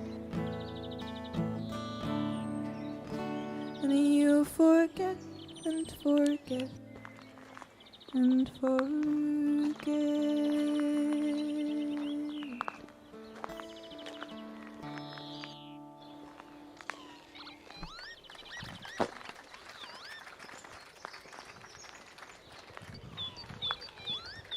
Dank jullie wel.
Dank jullie wel.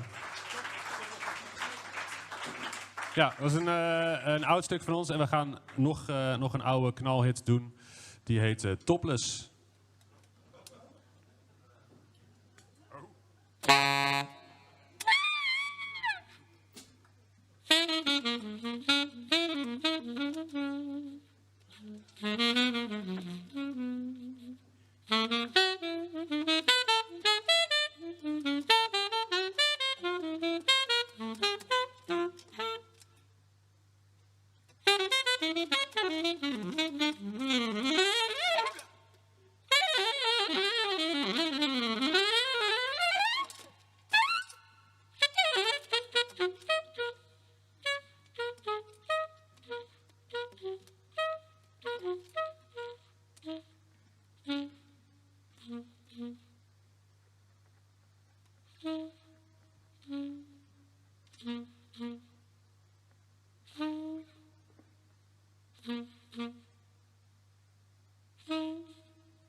so much.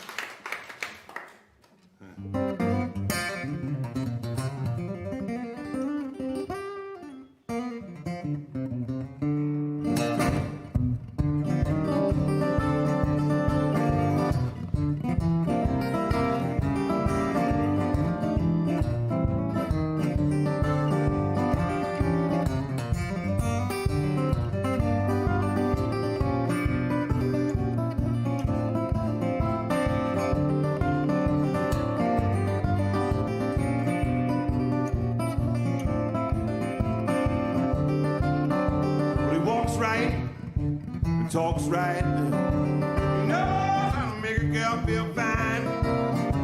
He's got away with women, and he just got away with mine.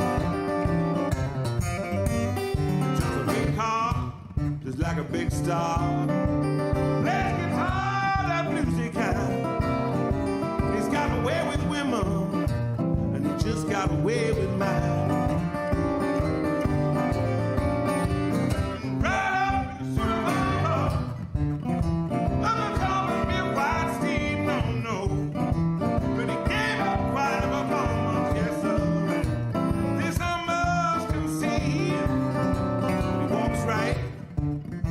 Right. No, that'll make a girl feel fine. He's got away with women, and he just got away with mine.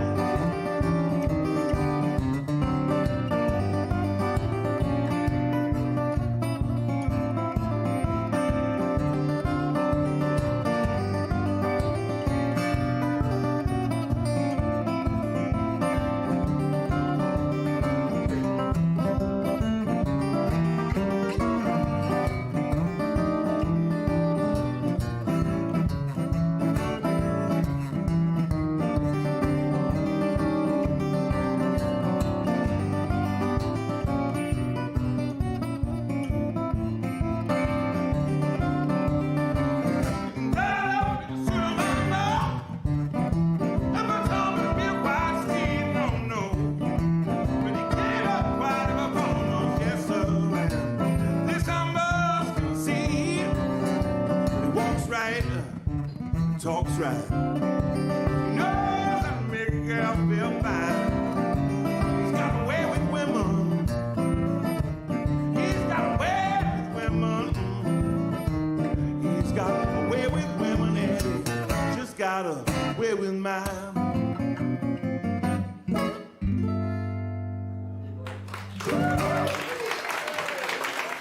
Thank you, folks.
Yeah, yeah, baby.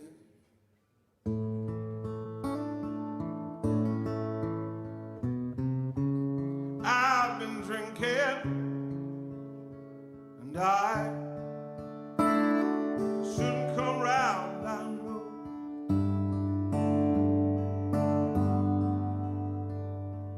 But I found myself in trouble. Had nowhere left to go.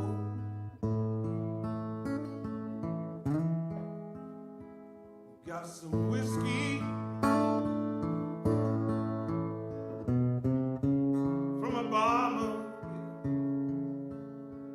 I got some cocaine.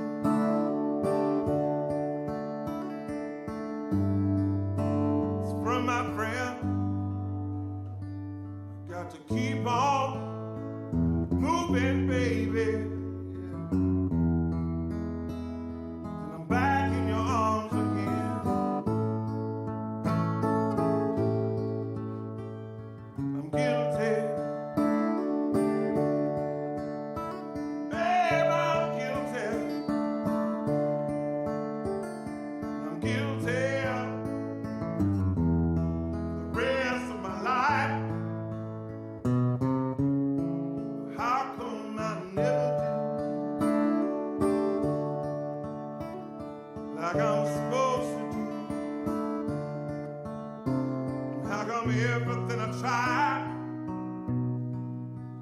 it turns out right.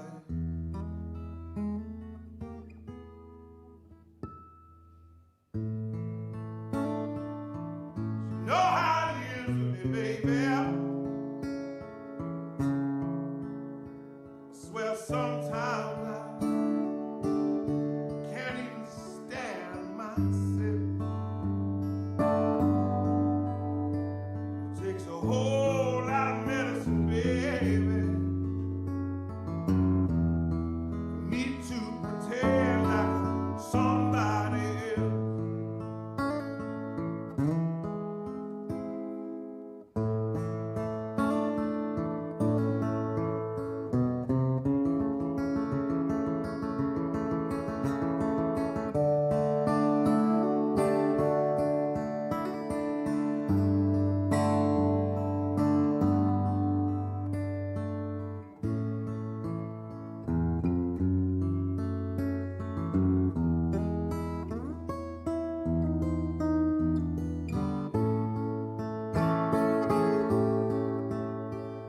I'm guilty.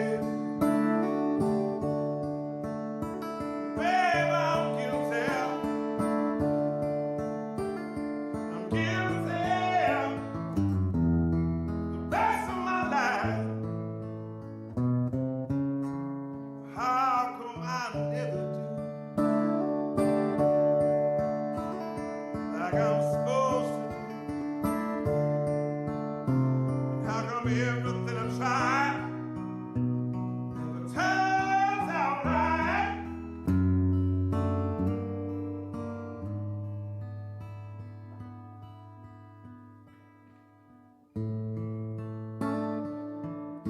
Know how it is with me, baby. I swear sometimes I can't even stand myself. It takes a whole lot of medicine, baby, for me to pretend like I'm somebody else.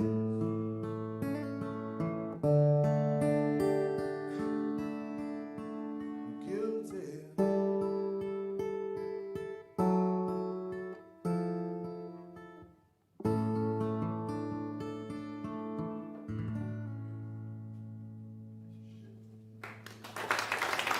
Oh, thank you.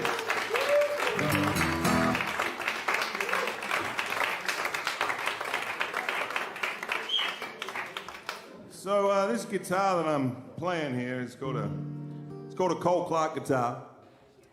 It's an Australian-made guitar. In fact, they're made about 5 minutes up the street from my house.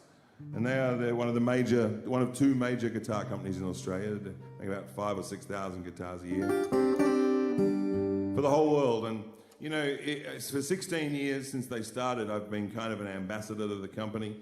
I've been used as the demonstrator and the guy who tests all the guitars, and I get to do a lot of cool things. And as a result of my work with the company, a couple of years ago, they honored me with a signature model guitar. And what a signature model guitar is, it's a great honor for a guitarist. It means that you get to design a guitar from start to finish, and then they put your name on it and stick it in guitar stores, and people go and buy it.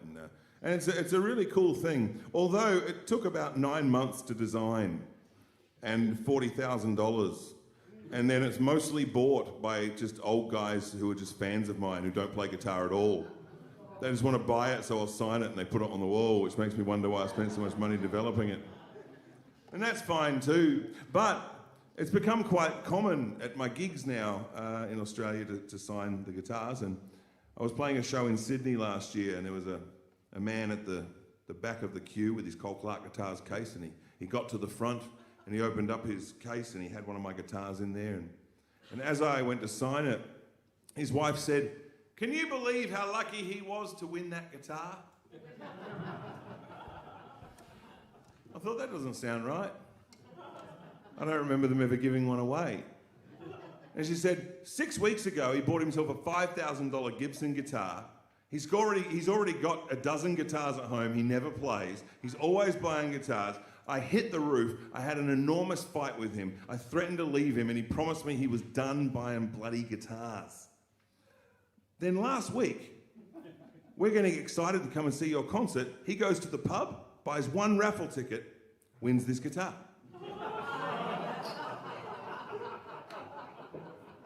Now, I don't know if you know this, but this is true, and people think I'm lying when I say this. In Australia, in pubs, when you buy a raffle ticket, the prize is usually meat.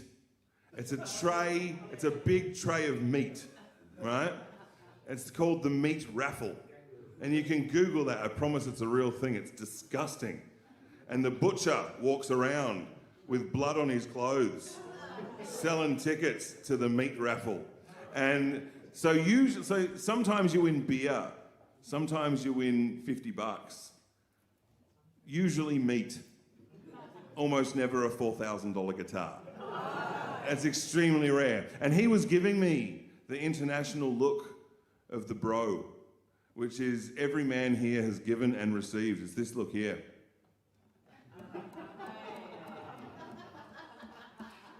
Now, I don't know this man, and his marriage is his business.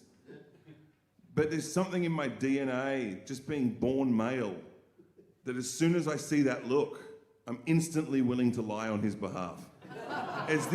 There was 1 second between the look and me saying, hey, you're that guy who won the guitar in the pub raffle. I read about you, congratulations. Just and he gave the other look that all men give each other. Like that. So I signed his guitar, and he was happy, and she was happy, and I was happy. And as he was walking away, I pointed to my CD table. I said, not buying any CDs tonight, mate. He said, Lloyd, I've got all 9 of your albums. I've got the Signature Model Stomp, the Signature Model Capo, the Signature Model Guitar. I've got all 3 of the t-shirts. I've got the vinyl from when you were a kid. I've got the bootleg from America. I've got the DVD from Japan. I've got everything you've ever done. I said, that's fantastic. Thank you. I think you need them again. Guy spent $260. Bought everything I had to save his marriage, which is a fair price, actually. The best bit for me is that he thinks it's over. Because next month I'm going to release another album. It's going to cost him $280. And the one after that will be $300. And it's going to keep going like that until one of them dies. I bet it's him.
keep on walking till I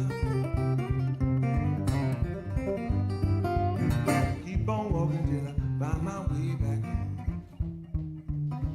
Now I'm worried, my shoes getting thin. I don't know where I'm going, but I know where I've been. I gotta walk on in. Keep on walking till I find my way back home.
Need someone's hand.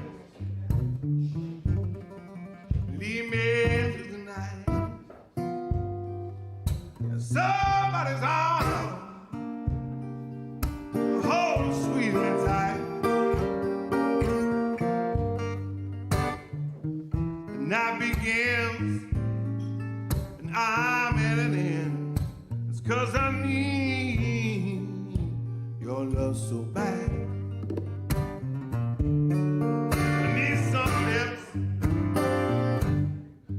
Pressed to mine. Someone's gotta stand out. Tell me when I'm lying.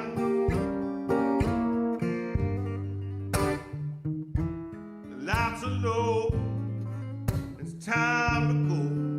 That's 'cause I need your love so bad.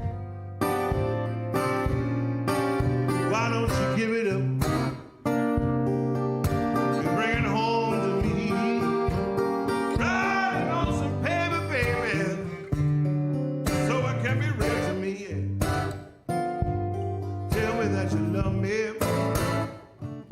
Stop driving me mad. 'Cause if you I need your love so bad. Somebody's soft voice to talk to me at night.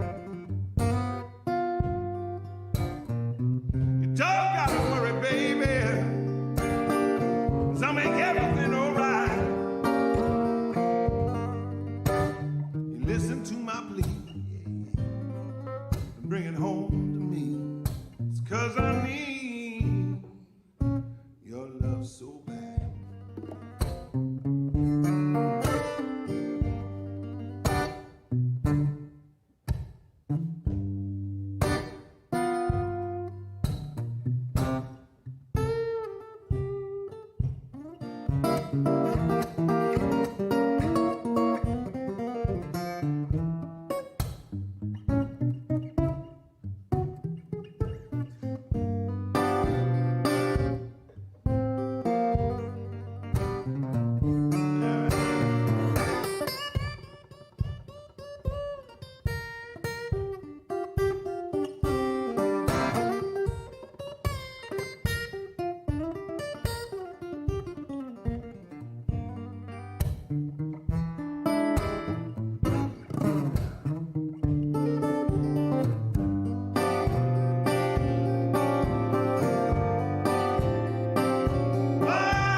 make everything alright.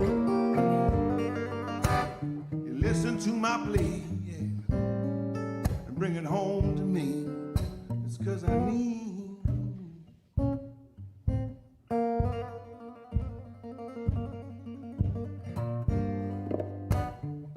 And that begins, and I'm at an end. 'Cause of me.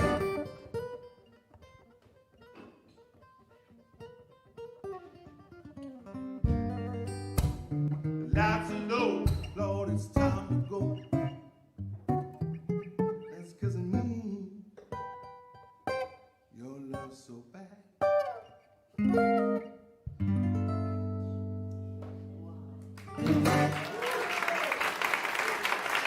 Thank you.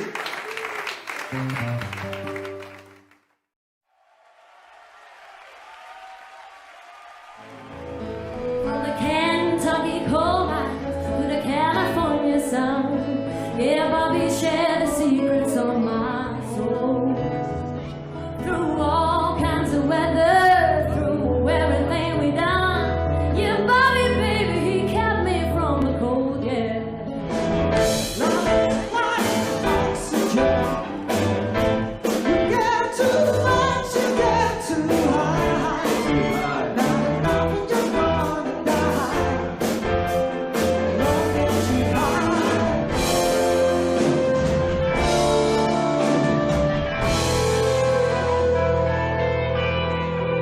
I see right here tonight. I'm living there instead of there.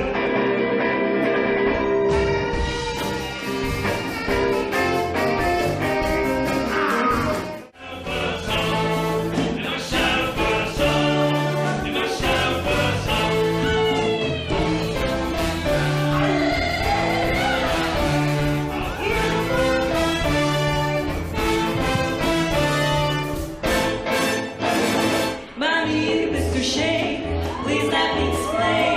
Mommy, Mr. Shane, meet your friend. Mommy, Mr. Shane, again I'll explain. It means you're the fairest in the land. Special, so special. I got hands on my attention. You to me. Across the street from North Berlin. Now you're home. Take it up again.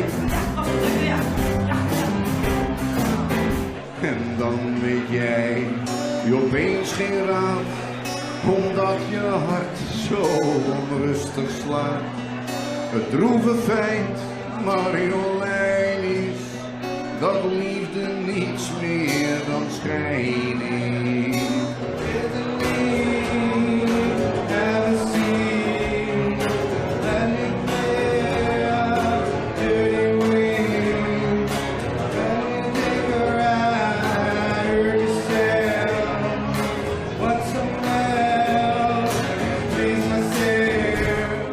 Listen to me, I cannot see clearly. Isn't that she?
I'm so out the house now, Mr. Rock. Oh, yeah. So hot right now. Oh, baby. Everybody stand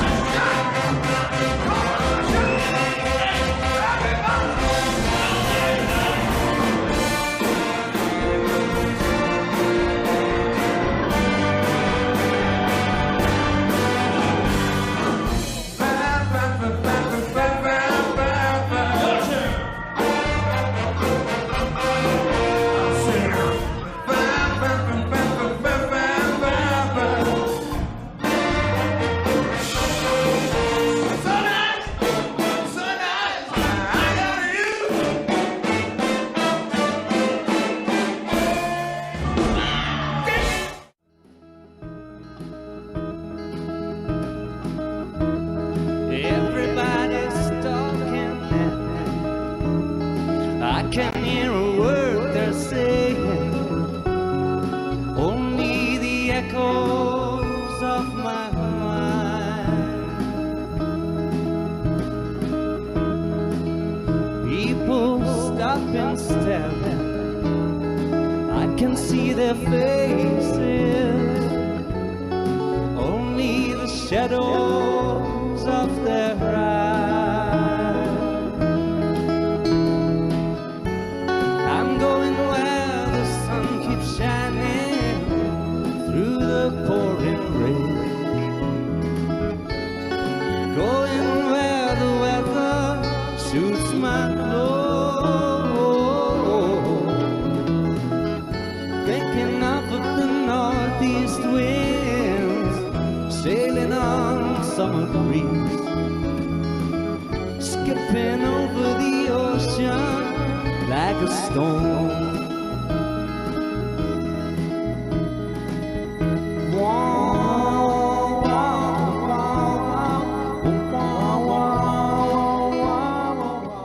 When you kiss me, fever when you hold me tight.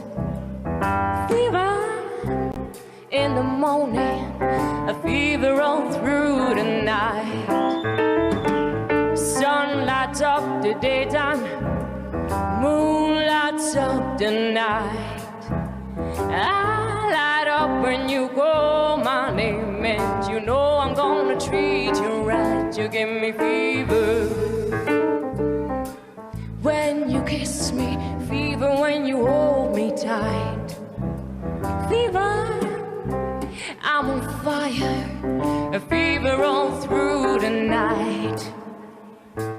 Everybody's got the fever, that is something you all know. Fever isn't such a new thing, fever started long ago. Who will dance on the floor and around. She told me her name was Billie Jean as she crossed the sea. And every hair turned with eyes that dreamed of being the one. 'Cause we danced on the floor and around. Said I am the one who will dance on the floor and around. People always told me, be careful what you do. Don't come around breaking young girls' hearts. And mother always told me, be careful who you love. Be careful what you do, because a lie becomes the truth.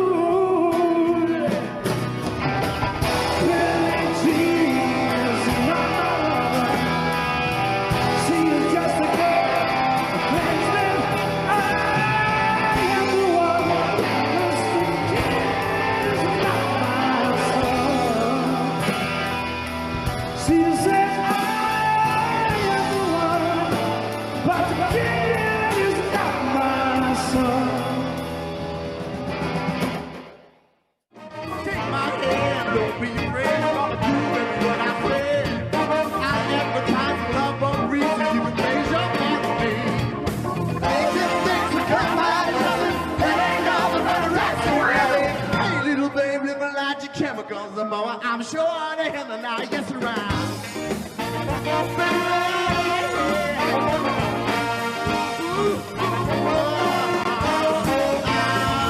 Said, hey, baby, here I am, I'm a man on the scene. I can't get you what you want, you got to come home with me. I know what is good on love, and I got some more in store. When I get this over and over, you got to come back on.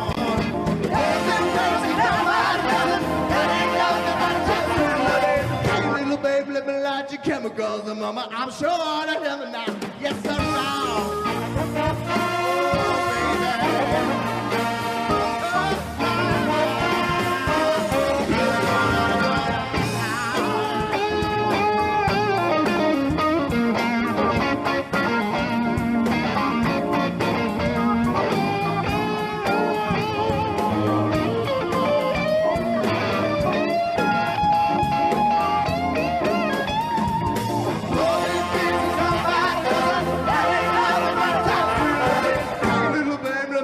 Chemicals, mama, I'm sure to have a night, yes,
This is Marcos from Barcelona, but he could be anyone, anywhere.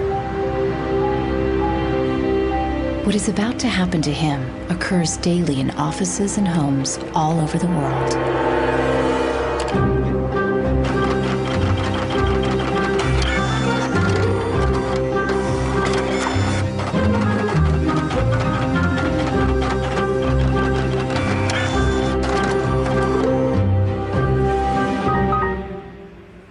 A part inside the printer has failed, and the manufacturer sends Marcos to technical support. El meu tècnic fa un diagnòstic previ, pero aquest diagnòstic ja són 15 euros més IVA. Seguramente será difícil encontrar las piezas para poder repararla. Realment, reparar-la no li surt molt a compte. Que reparar-la parlem d'uns 110, 120 euros. Tienes impresoras desde 39 euros. Jo t'aconsellaria que miressis impressores noves. Així que, sens dubte, jo em compraria una nova, It's no coincidence that all three shopkeepers suggest buying a new printer. If he agrees, Marcos will become yet another victim of planned obsolescence, the secret mechanism at the heart of our consumer society. Our role in life seems to be just to consume things with credit, to borrow money to buy things we don't need. Nous vivons dans une société dominée par une économie de croissance dont la logique est non pas croître pour satisfaire les besoins, mais croître pour croître. So if the consumer does not purchase, the economy is not going to grow. Planned obsolescence. The desire on the part of a consumer to own something a little newer, a little sooner than is necessary. This film will reveal how planned obsolescence has defined our lives ever since the 1920s, when manufacturers started shortening the lives of products to increase consumer demand. Also hat man sich gedacht, dann beschränken wir einfach die Lebensdauer auf 1000 Stunden. We will find out how designers and engineers were made to adopt new values and objectives. Was back to the drawing board and come out with something that was more fragile. They time those things. They time them. So when you finally paid for them, they're used up. A new generation of consumers has started challenging manufacturers. Is it possible to imagine a viable economy without planned obsolescence, without its impact on the environment? Posterity will never forgive us. Posterity will suddenly find out about the throwaway lifestyles of people in the advanced countries.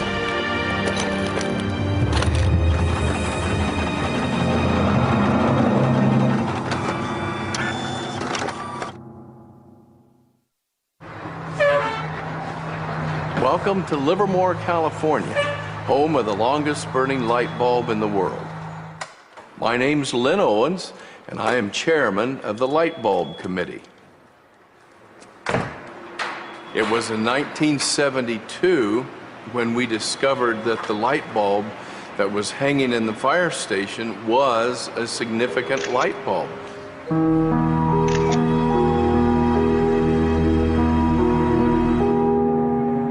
The light bulb at the Livermore Fire Station has been burning continuously since 1901.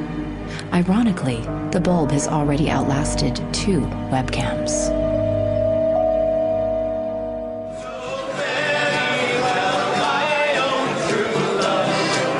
In 2001, when the bulb was 100 years old, the people of Livermore threw a big birthday party, American style. I think we were hoping if we would get 200 people, we'd be happy, and we ended up with 800 or 900 people showing up. One nation, under God, indivisible, with liberty and justice. You think that anybody would sing happy birthday to a light bulb? Well, we didn't think they would, but they did.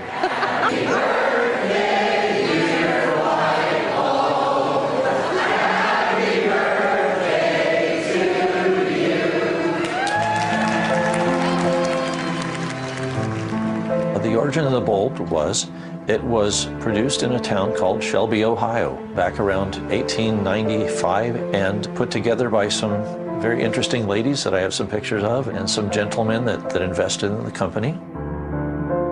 The filament was invented by Adolphe Chaillet. He invented his filament to last.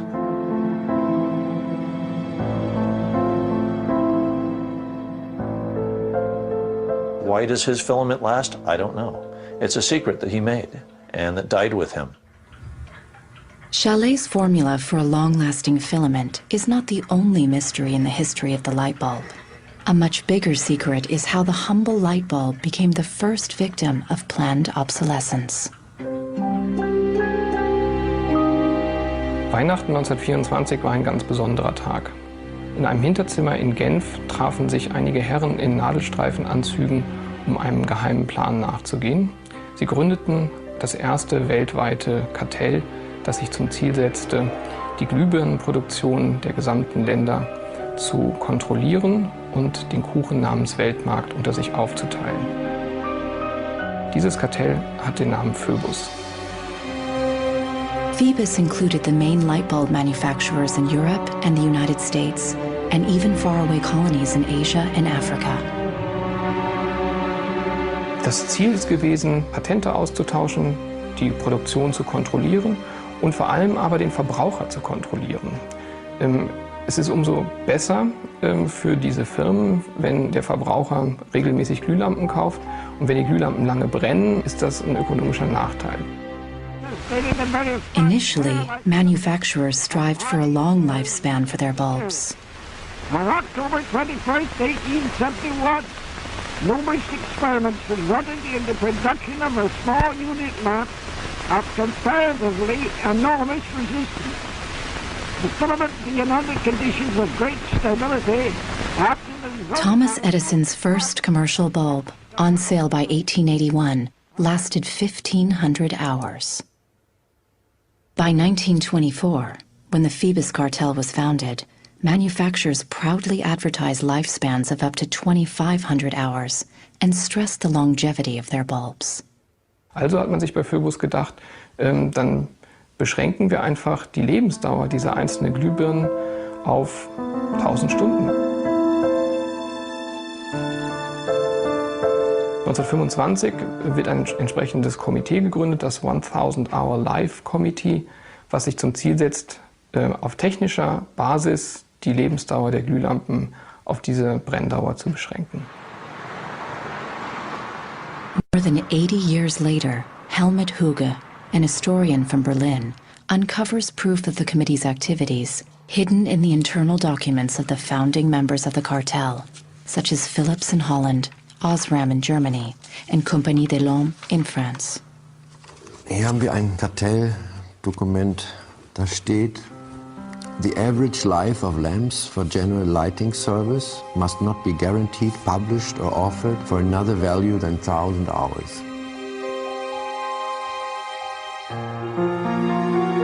Under pressure from the cartel, member companies conducted experiments to create a more fragile bulb that would conform with the new 1,000-hour rule.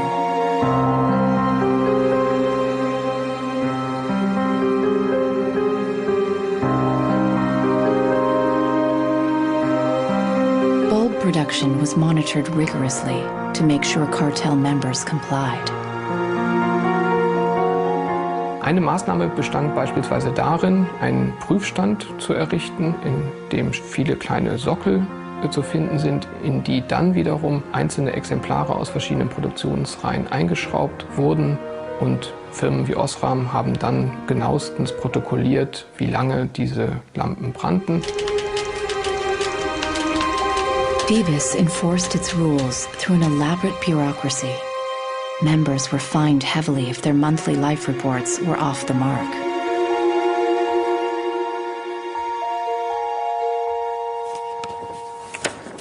Hier haben wir eine Straftabelle aus dem Jahr 1929, die genau zeigt, wie viel Schweizer Franken Strafe für 1000 verkaufte Glühbirnen die Mitglieder des Kartells zahlen müssen, wenn die Lampen länger halten als zum Beispiel 1500 Stunden.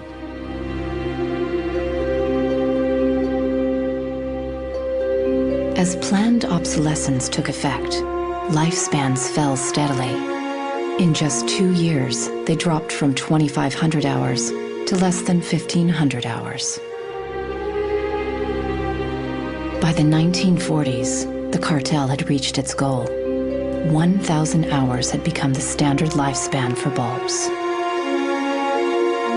I can see how this was very tempting in 1932. I think at the time sustainability was actually substantially less of an issue because I don't think they looked at the planet as being one with finite amount of resources. They looked at it as from an abundance perspective. Ironically, the light bulb has always been a symbol for ideas and innovation, and yet it's one of the early and best examples of planned obsolescence. In the following decades, inventors filed dozens of patents for new light bulbs, including one lasting 100,000 hours. None of them reached the general market. Offiziell hat es ja Phöbus eigentlich nie gegeben, wenn auch diese Spuren der Öffentlichkeit nie ganz verborgen gewesen sind. Die Strategie dahinter ist, sich in bestimmten Zeitabständen immer wieder umzubenennen. Dann heißt es mal internationales Elektrizitätskartell, dann mal wieder irgendein anderer Name. Entscheidend ist, dass diese Idee als Institution natürlich weiter besteht.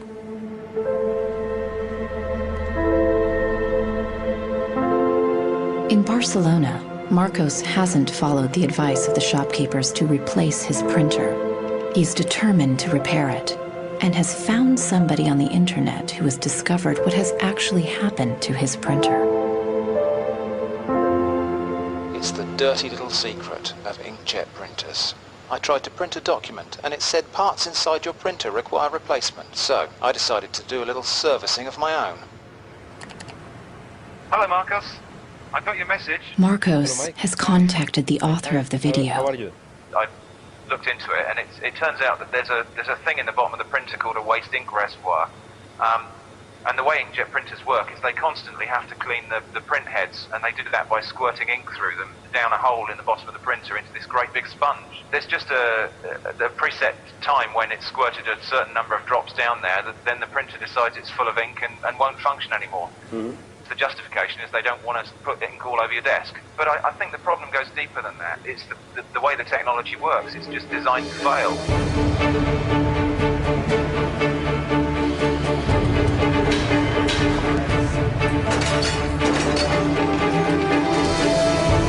Planned obsolescence emerged at the same time as mass production and the consumer society.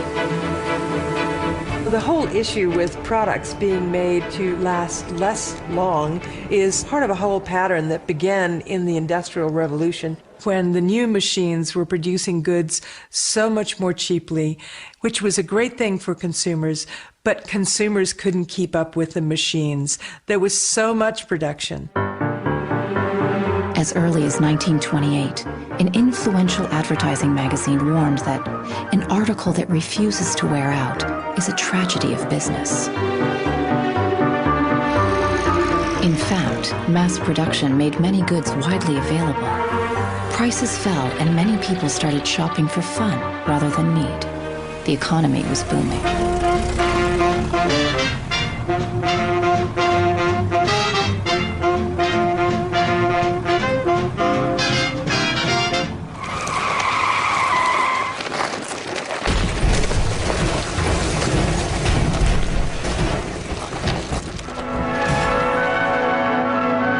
In 1929, the emerging consumer society came to a full stop when the Wall Street crash sent the U.S. into a deep economic recession. Unemployment reached staggering proportions. By 1933, 1/4 of our labor force was unemployed. People no longer queued for goods, but for work and for food. From New York came a radical proposal on how to kickstart the economy again. Bernard London, a prominent real estate broker, suggested ending the Depression by making planned obsolescence compulsory by law. It was the first time the concept was put into writing. Under Bernard London's proposal, all products would be given a lease of life with a set expiry date, after which they would be considered legally dead. Consumers would turn them over to a government agency where they would be destroyed. He was trying to achieve a balance between capital and labor where there would always be a market for new goods. So there would always be a need for labor and there would always be a reward for capital. Bernard London believed that with compulsory planned obsolescence, the wheels of industry would keep turning, people would keep consuming, and everyone would have a job.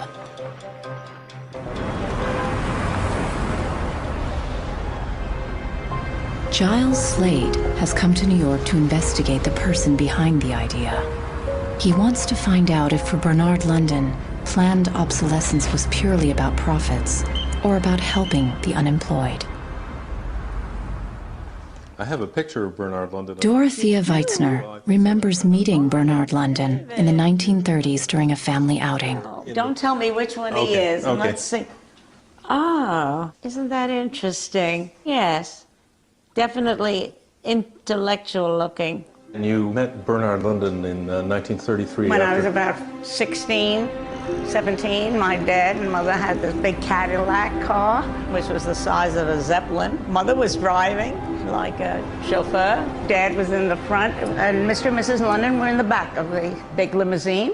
Dad said that Mr. London should explain his philosophy to me. He's a very interesting man. And he just told me in a few words that that was his idea to reduce the Depression. We were in an economic mess, worse than today even. He was obsessed with this idea. Like an artist is utterly obsessed with his paintings, you know. He actually whispered to me in the car, afraid that his theory might be too radical. In fact, Bernard London's proposal was ignored, and obsolescence by legal obligation was never put into practice.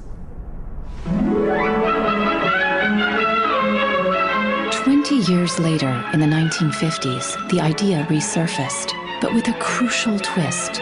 Instead of forcing planned obsolescence on the consumers, they were to be seduced by it. Planned obsolescence. The desire on the part of a consumer to own something a little newer, a little better, a little sooner than is necessary.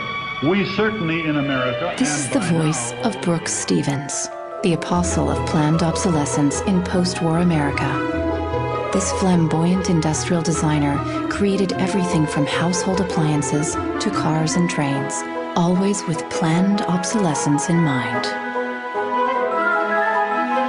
In the spirit of the times, Brooks Stevens' designs conveyed speed and modernity. Even the house he lived in was unusual. This is the home that my father designed and that I grew up in. When it was being built out in the suburbs, everybody thought it was going to be the new Greyhound bus station because it did not look like a traditional home. One of the most important things that my father felt always in designing a product is that it made a statement. He detested products that were bland and really did not, create any desire within the consumer to inspire the purchase. Unlike the European approach of the past where they tried to make the very best product and make it last forever, meaning you bought such a fine suit of clothes that you were married in it and then buried in it and never a chance to renew it, the approach in America is one of making the American consumer unhappy with the product that he has enjoyed the use of for a period, have him pass it on to the second-hand market, and obtain the newest product with the newest possible look. Brooks Stevens traveled all over the U.S. to promote planned obsolescence in speech after speech. His approach became the gospel of the time.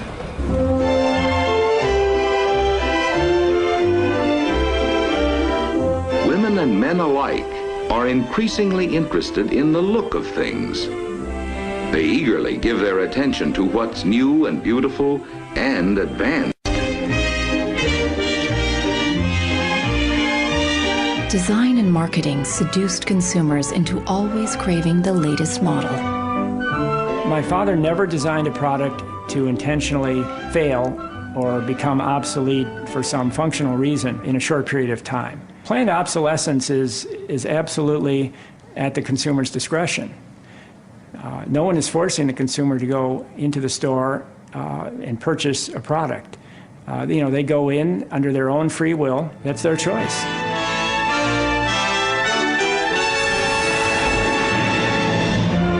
Freedom and happiness through unlimited consumption.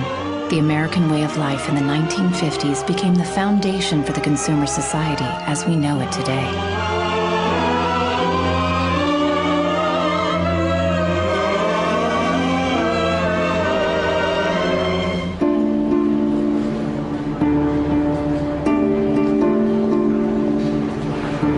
See, without planned obsolescence, these places wouldn't exist. There wouldn't be any products, there wouldn't be any industry, there wouldn't be any designers, architects, there wouldn't be any salespeople, cleaners, there wouldn't be any security guards. All the jobs would go. So how often do you change your mobiles? 18 months. Once a year. Once a year. Once a year. These days, planned obsolescence is an integral part of the curriculum at design and engineering schools. Boris Knuth lectures on the concept of product life cycle, a modern euphemism for planned obsolescence. I went shopping for you. I've got a couple of things. A pan, salt, shirt, another shirt. Students are taught how to design for a business world dominated by one single goal: frequent repeat purchase. What I do, I pass these round, and you tell me what you think, how long it takes for them to fail, what the service life will be. Designers have to understand what company they work for. The company decides on a business model, how often do we want to renew our products, our offers. So this brief is given to designers, and designers have to understand and design the product in a certain way so it fits exactly the business strategy of the client they work for. Planned obsolescence is at the root of the substantial economic growth that the Western world has experienced since the 1950s. Ever since, growth has been the holy grail of our economy. Nous vivons dans une société de croissance dont la logique est non pas croître pour satisfaire les besoins, mais croître pour croître, croître à l'infini, faire croître sans limite la production et pour justifier cette croissance de la production, faire croître sans limite la consommation. Serge Latouche is a noted critic of the growth society and has written extensively about its mechanisms. Au fond, il y a trois instruments fondamentaux qui sont la publicité, l'obsolescence programmée et le crédit.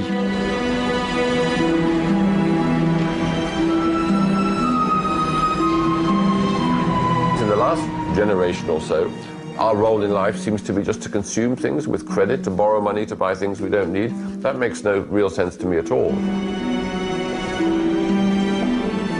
Critics of the growth society point out that it's unsustainable in the long run because it's based on a flagrant contradiction. Celui qui croit qu'une croissance infinie est compatible avec une planète finie est soit un fou, soit un économiste. Le drame, c'est qu'au fond, nous sommes tous des économistes maintenant.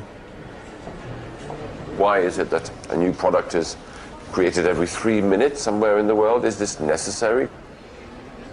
I think a lot of people have realized that things need to change when they're being told by politicians to go shopping or to start consuming as the best way to restart the economy. On peut dire qu'avec la société de croissance, on est embarqué dans un bolide qui désormais manifestement n'a plus de pilote, qui va à toute allure et dont on peut prévoir le destin qui est soit de se fracasser contre un mur, soit de sombrer dans un précipice.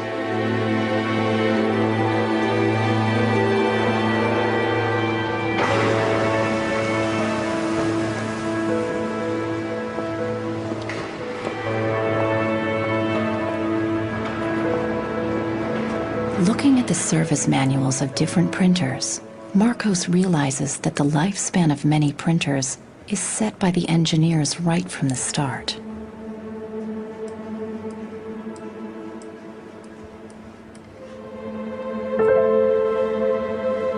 They achieve this by placing a chip deep inside the printer.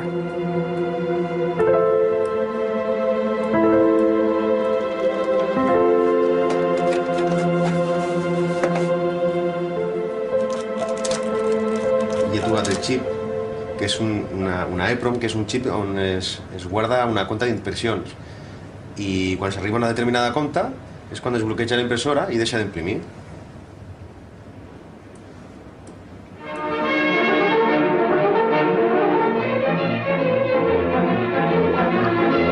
How do engineers feel about designing products to fail? The dilemma is captured in a British film from 1951, where a young chemist invents an everlasting thread.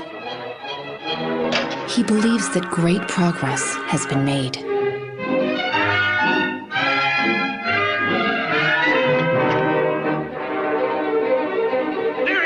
But not everyone is happy with his discovery, and soon he finds himself on the run, not only from the factory owners, but also from the workers, all fearing for their jobs.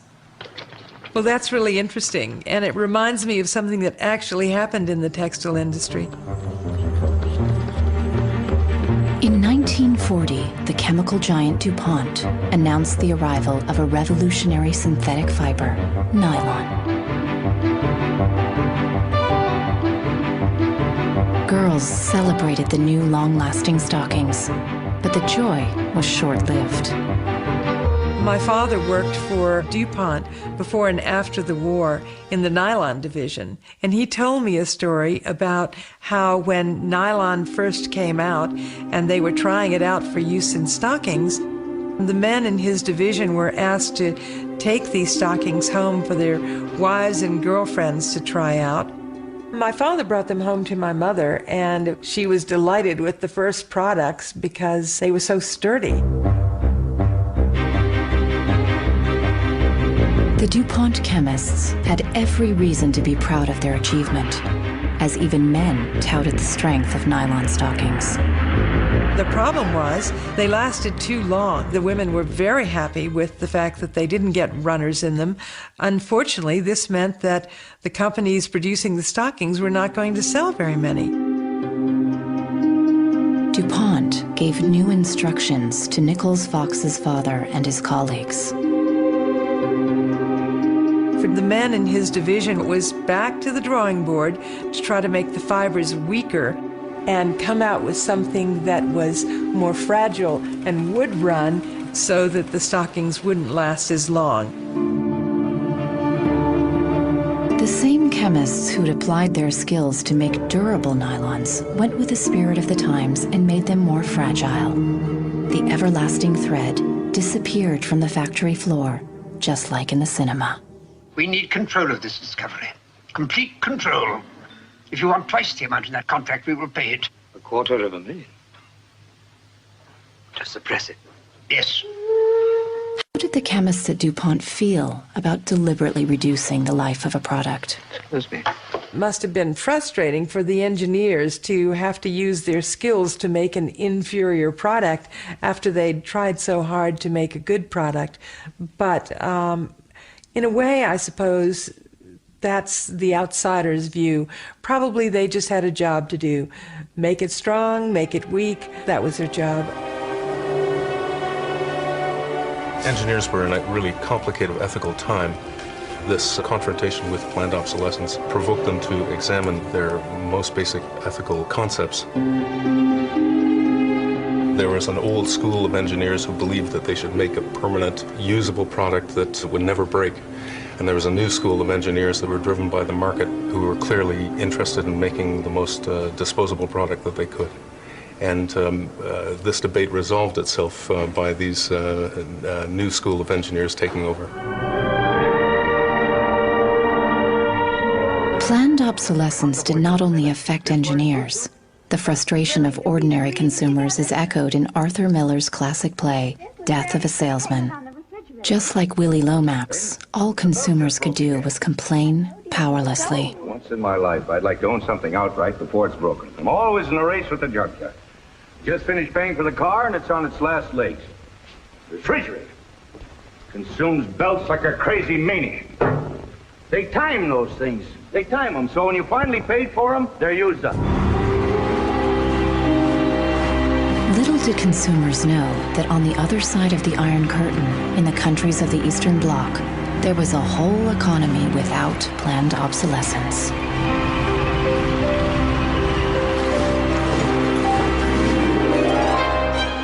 The communist economy was not ruled by the free market, but centrally planned by the state. It was inefficient and plagued by a chronic shortage of resources. In such a system, planned obsolescence did not make any sense. In former East Germany, the most efficient communist economy, official regulations stipulated that fridges and washing machines should work for 25 years. Hier, dieser DDR-Kühlschrank, den habe ich 1985 gekauft. Der ist also mindestens 24 Jahre alt. Und die Glühbirne ist ebenso alt, habe ich noch nie ausgewechselt. Die ist also auch schon fast 25 Jahre alt. In 1981, a lighting factory in East Berlin launched a long-life bulb.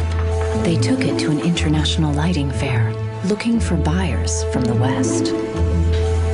Als die ostdeutschen Glühlampenhersteller 1981 diese Langlebensdauerglühlampen auf der Hannoveraner Messe präsentierten, meinten ihre Westkollegen, ihr wollt euch wohl alle arbeitslos machen. Woraufhin die NAVA-Leute, Ingenieure, antworteten, nein, im Gegenteil, indem wir Ressourcen schonen und den Wolfram nicht verpulvern, behalten wir gerade unsere Arbeitsplätze.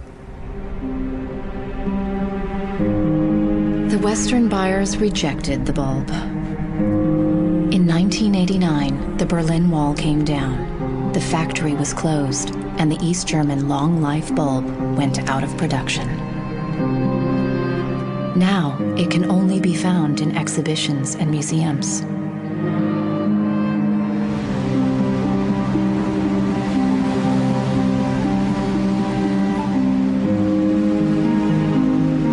Years after the fall of the Berlin Wall, consumerism is as rampant in the East as it is in the West.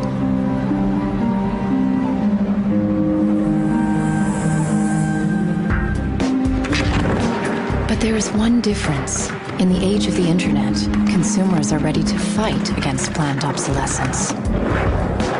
The first movie we made that really broke through was a movie about the iPod. And I was completely broke. And I had gotten this iPod, it was like $500, $400. And about 8 months later, 12 months later maybe, the battery died in it. And I called Apple to ask them to replace the battery. And their policy at the time was to tell their customers to buy a new iPod. You might as well go get a new one. Apple doesn't offer? No. Apple doesn't offer a new battery for the iPod? No. It wasn't that the battery died that was annoying, because in my Nokia cell phone, the battery dies, you buy a new battery. Even in my Apple laptop, when the battery would die, you replace the battery. But in the iPod, this expensive piece of hardware, when the battery died, you had to replace the entire unit. So it was my brother's idea to make a movie about just that. We went around with a stencil, spray painting on every iPod advertisement we saw in town. iPod's unreplaceable battery lasts only 18 months. We put the video on our own little site, iPodsDirtySecret.com. The first month, 6 weeks, it was at 5-6 million views. And the site went absolutely bananas.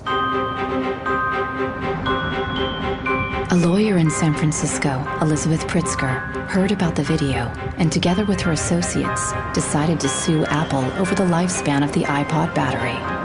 Half a century after the light bulb case, planned obsolescence was in court again. When we brought this litigation, this was 2 years after the iPod was introduced, Apple had sold about 3 million iPods nationwide in the United States. Many of the 3 million iPod owners were having battery problems and were willing to sue. One of them was Andrew Wesley. We selected from amongst the consumers who had called us individuals who would serve as representatives in a class action. A class action is really a device that's fairly unique to the United States, where a small group of people stands in the shoes of a large group to bring one claim before a court. My role in that case was as class representative on behalf of thousands, maybe tens of thousands of people. The case came to be known as Wesley versus Apple. When my friends and family learned that this was a major case, they thought I was, becoming a radical. Here I am going to sue. I was the next Erin Brockovich. In December 2003, Elizabeth Pritzker filed the case at the San Mateo County Court, just a few blocks from the Apple headquarters. asked Apple for a number of technical documents regarding the battery life in the iPod, and we received a lot of technical data about the battery design, about the testing of the battery, and learned through that discovery that the type of the lithium battery that was contained within this iPod was designed, by design, to really only have a short period of life. I do think that Apple's development of the iPod was intended to be one of planned obsolescence. After a tense few months, both parties hammered out a settlement. Apple set up a replacement service for the batteries and extended the warranty to 2 years. The claimants were offered compensation.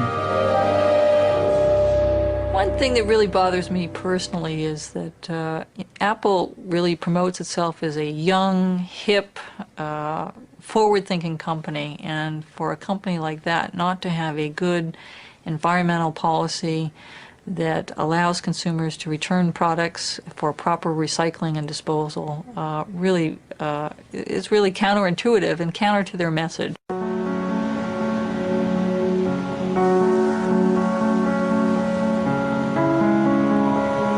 Planned obsolescence produces a constant stream of waste, which is shipped to third world countries, such as Ghana in Africa. It's been between 8 and 9 years now when I noticed that loads and loads of containers were coming to this country with electronic waste. We're talking about end-of-life computers, end-of-life television sets, which nobody wants in the developed countries. Shipping electronic waste to third world countries is forbidden by international law, but the merchants use a simple trick. They declare the waste as second-hand goods.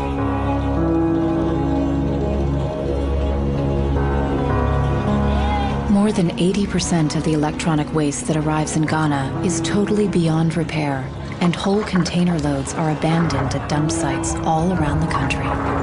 We are at the dump site here in Agbogloshi. In the past, we had this beautiful river called Odo River, that meandered its way through this area. It was teeming in the past. It had so much fish. So we actually attended a school not very far away from here. So we'd come play football and hang around the river. The fishermen would organize boat rides, I remember very well. But now it's all finished, it's all gone. And that makes me really, really sad. And it makes me angry.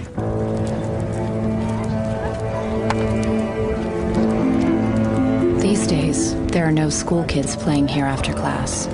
Instead, youngsters from poor families come here looking for scrap metal.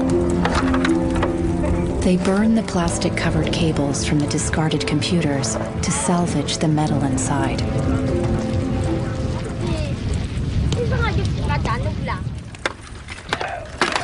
What is left is picked through by the younger children who are looking for any tiny pieces of metal which the older boys may have missed.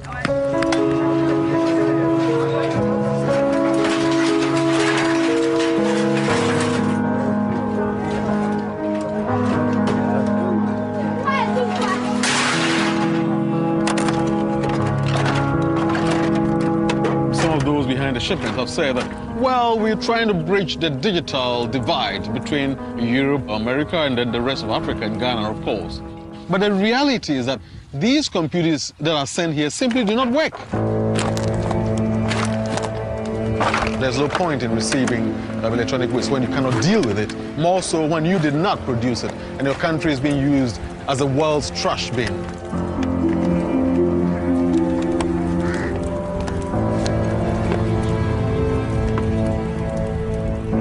The trash that for so long in the industrial age has been hidden from view is now coming into our lives, and we can actually no longer easily avoid it. The waste economy is reaching its last legs because they don't physically have anywhere else to put the waste.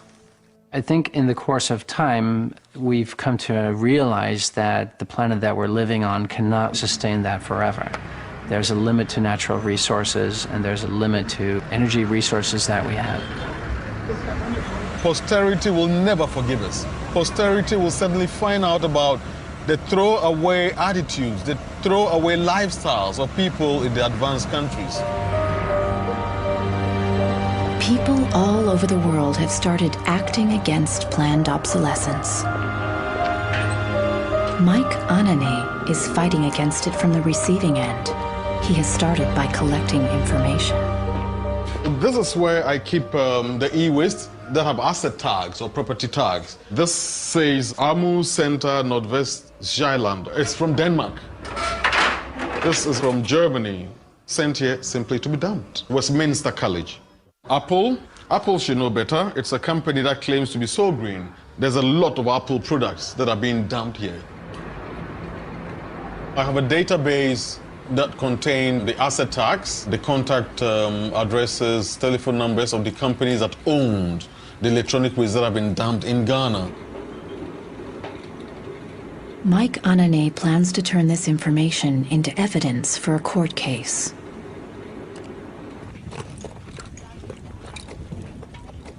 We need to take some action, some punitive measure. We need to sue people so they stop dumping e-waste in Ghana.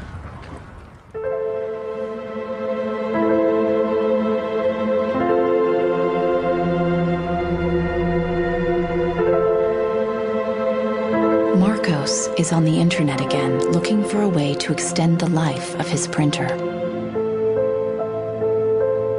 He has discovered a Russian website which offers a free software for printers with a counter chip. The programmer has even gone to the trouble of explaining his personal motivation. This happens due to bad construction. This is their business model. Not a good one for user and environment. So I looked and found a way to make user-friendly software to allow active users to reset an input counter. Marcos doesn't know what to expect, but downloads the software anyway.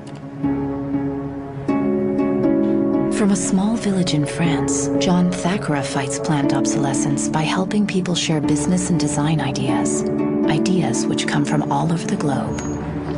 In all poorer countries, things are repaired automatically. The notion you throw a product away just because it breaks for some reason is completely unknowable and unthinkable, actually, to somebody in the south. In India, there's an actual word, jugaad, to describe this tradition of being able to fix things pretty much regardless of the complexity of it. We try to find people who are actively doing projects in the world rather than just talking about things or making abstract statements about how awful things are or what has to be changed.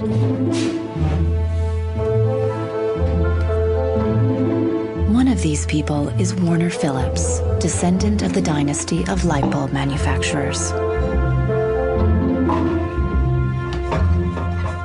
I remember my grandfather taking me to one of the Philips factories in Eindhoven to show me how light bulbs were mass manufactured in factories, which is very, very cool. Nearly 100 years after the creation of the light bulb cartel, Warner Phillips follows family tradition with a different approach. He produces an LED bulb, which lasts 25 years. It's not like there's a green world and there is a business world.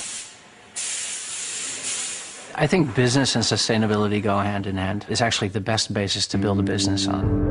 And the only really real way to do that, I believe, is to factor in the true costs of the resources that have been used, but you also look at the energy consumption. You also look at the indirect energy consumption of transportation.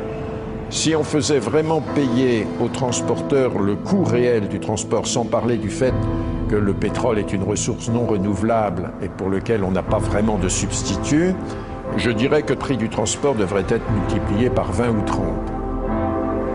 If you factor all of that into every product that you manufacture, then there will be huge incentives for manufacturers and entrepreneurs all over the planet to make products that last forever. Fighting against planned obsolescence can also be achieved by rethinking the engineering and production of consumer goods. A new concept called Cradle to Cradle claims that if factories worked like nature, planned obsolescence itself would become obsolete. Wenn man über Umweltschutz redet, meint man bei uns immer sparen, verzichten, vermeiden, reduzieren, Nullabfall, weniger schädlich. Wenn man sich die Natur aber im Frühling anschaut, ein Kirschbaum, kein Sparen, kein Verzichten, kein Vermeiden. Nature produces abundantly, but fallen blossoms, dead leaves, and other discarded materials are not waste. They become nutrients for other organisms. A cycle. Die Natur kennt keine Abfälle, sondern sie kennt nur Nährstoffe. Braungart believes that industry can imitate this virtuous cycle of nature. He proved that this is possible when he redesigned the production process of a Swiss textile company.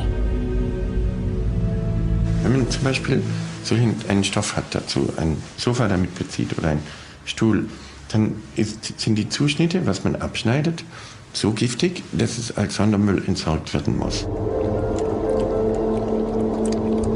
Braungart found that hundreds of highly toxic dyes and chemicals were routinely used at the factory. For the production of the new fabrics, Braungart and his team reduced the list to 36 substances, all biodegradable. Wir suchen jetzt alle Zutaten raus, dass man sie auch essen könnte. Das heißt, ihr könnt klein schneiden und in Müsli packen, wenn Sie wollen. Wenn man eine Müllgesellschaft hat, ist jedes kurzlebige Produkt natürlich ein Müllproblem. Wenn es aber eine Gesellschaft ist, die Nährstoffe macht, ist jedes kurzlebige Produkt wieder eine Chance, etwas Neues zu machen. For the more radical critics of planned obsolescence, reforming production is not enough. They want us to rethink our entire economic system and our values. C'est une vraie révolution. C'est d'abord une révolution culturelle, parce que c'est un changement de paradigme, c'est un changement de mentalité. This revolution is called degrowth. Serge Latouche travels from conference to conference explaining how to get out of the growth society altogether. La décroissance, c'est un slogan provocateur qui a pour fonction de rompre avec le discours un peu euphorisant de la croissance possible, infinie, soutenable, et donc pour marquer la nécessité de changer de logique. L'essentiel du programme, en quelque sorte, de la décroissance tient en un mot, réduire. Réduire notre empreinte écologique, réduire nos gaspillages, notre surproduction, notre surconsommation. Réduisant la consommation, en réduisant la production, mais en libérant du temps libre, on peut développer d'autres formes de richesse qui ont l'avantage de ne pas s'épuiser quand on les consomme, comme l'amitié, le savoir. We increasingly rely on objects to give us a sense of self-esteem and identity. It's partly the consequence of the breakdown of things that used to give us identity, like membership of a community or relationship to the land, or all sorts of soft and social things which have been replaced by consumerism. Si le bonheur dépendait du niveau de consommation, on devrait être dans la félicité absolue, parce que nous consommons 26 fois plus que du temps de Marx, mais toutes les enquêtes montrent que les gens ne sont pas 20 fois plus heureux, parce que le bonheur est toujours quelque chose de subjectif, évidemment. Critics of degrowth fear that it will destroy the modern economy and take us straight back to the Stone Age. Revenir à une société soutenable, c'est-à-dire une société dont l'empreinte écologique ne dépasse pas une planète, eh bien, ça n'est pas revenir à l'âge de pierre, c'est revenir, toutes choses égales d'ailleurs, pour un pays comme la France, aux années 60. Ça n'est pas vraiment l'âge de pierre. On peut dire que la société de décroissance réalise la vision de Gandhi qui disait le monde est assez grand pour satisfaire les besoins de tous, mais il sera toujours trop petit pour satisfaire l'avidité de quelques-uns.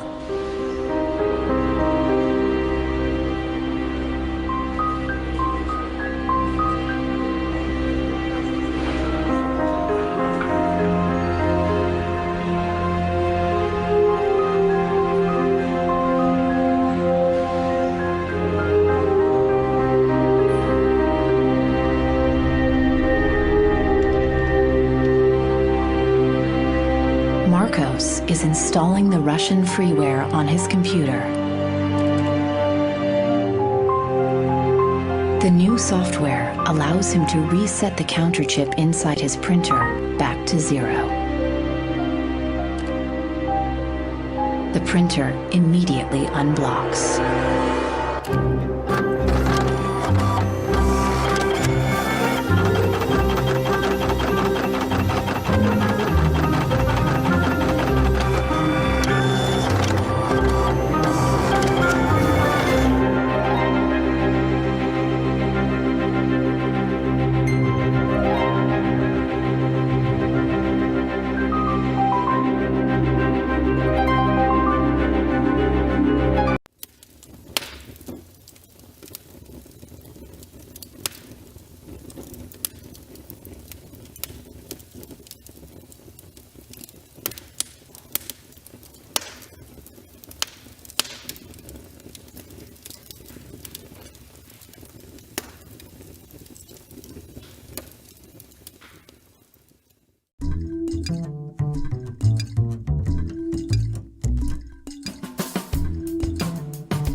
Volgende moeten jullie wel meedoen hoor.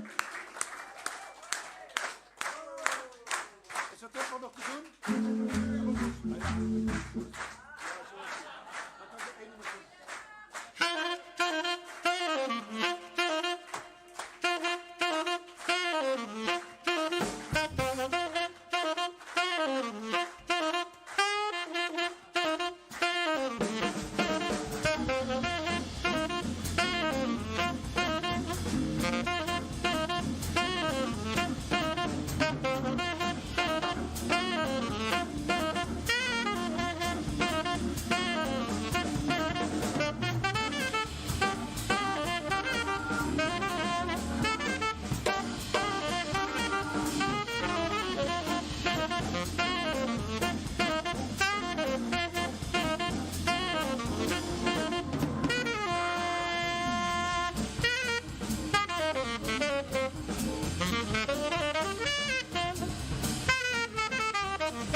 Keswick, Rob Mostert, even to you, The Preacher Man.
Save my soul, you got me holding.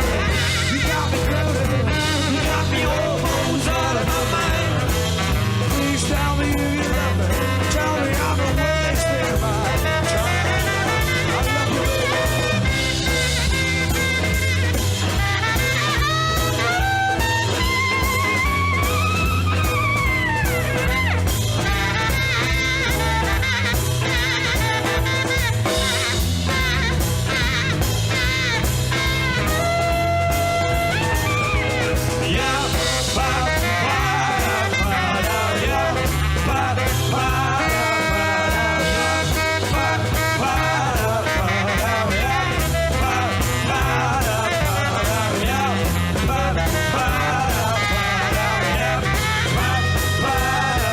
I love you. When it's hot, yours when it's cold. Can't get enough of you. Save my soul, you got me moaning. You got me goaded. You got me almost out of my mind. Please tell me if you love me. Tell me I'm a wasting my time. I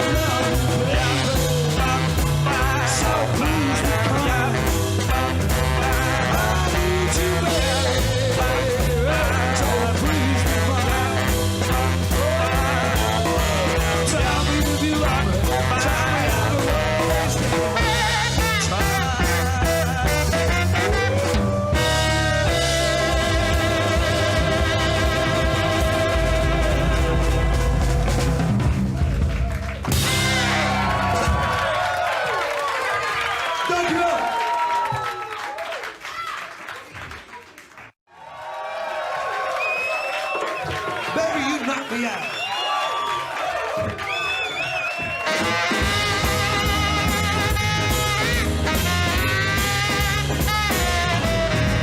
Got my head spinning, the heart's beating overtime. My knees, they are shaking.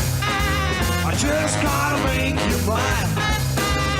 You're the one for me, there ain't no doubt. Baby, you knock me out.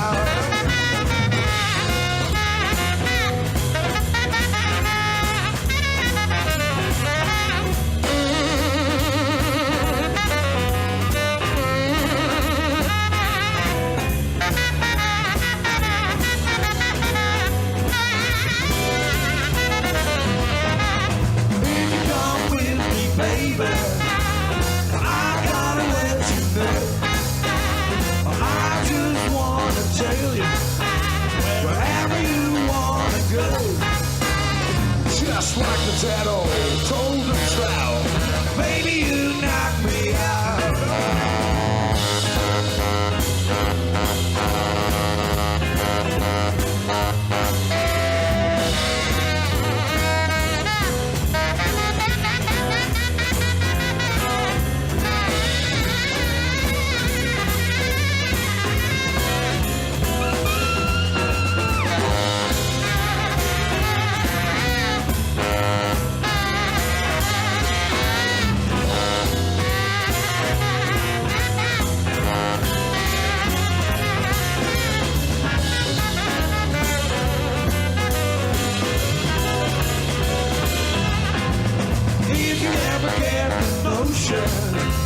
Spend a little time with me.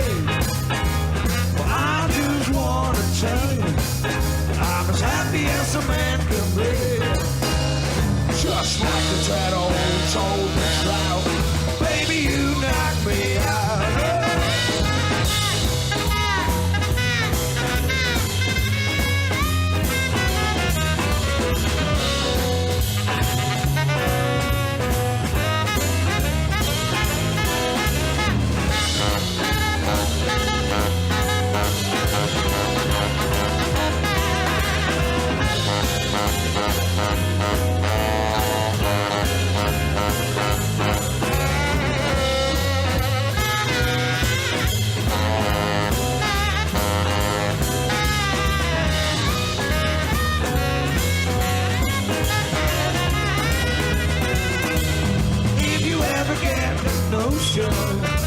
Spend a little time with me.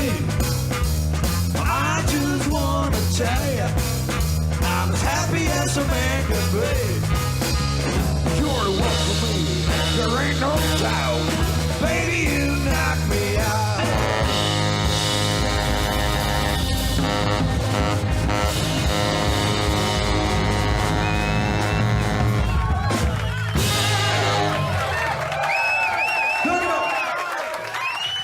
No big deal.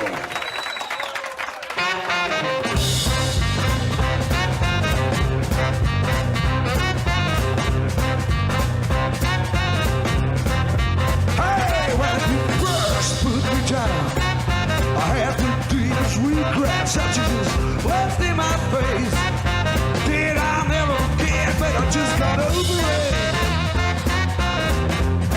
With no help from you.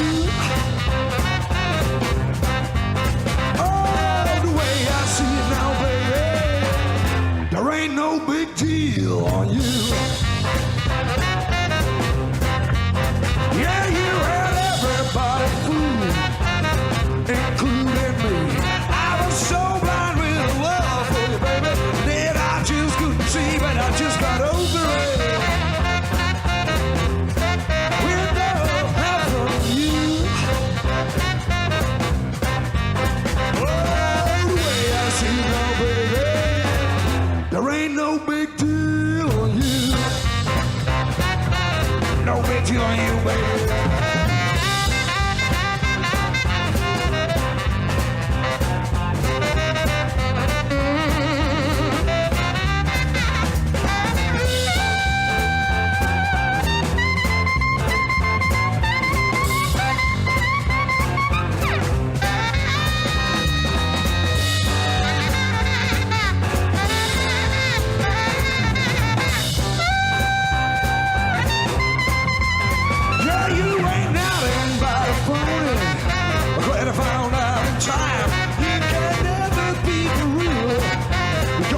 This ain't my kind, but I just got over it.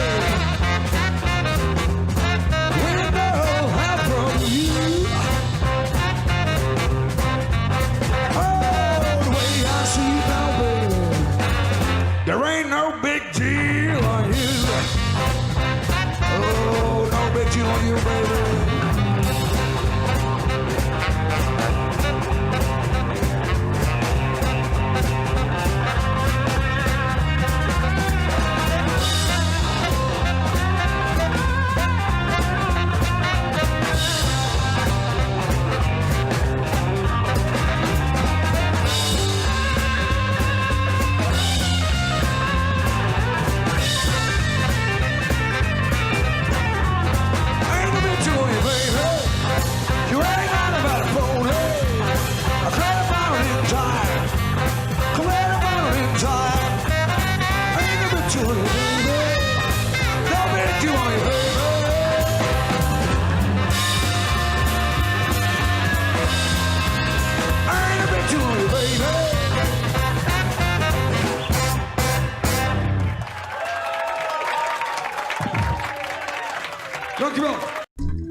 When rain turns to snow, when green turns to red, when gold turns to silver and memories fill your head, you sit by the fire. Jolene, Jolene, I'm begging of you, please don't take my man.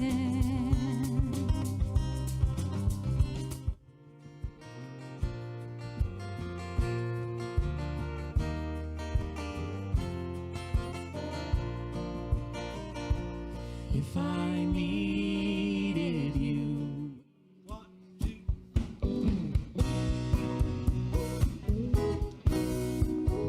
Baby, when I met you, there was peace unknown.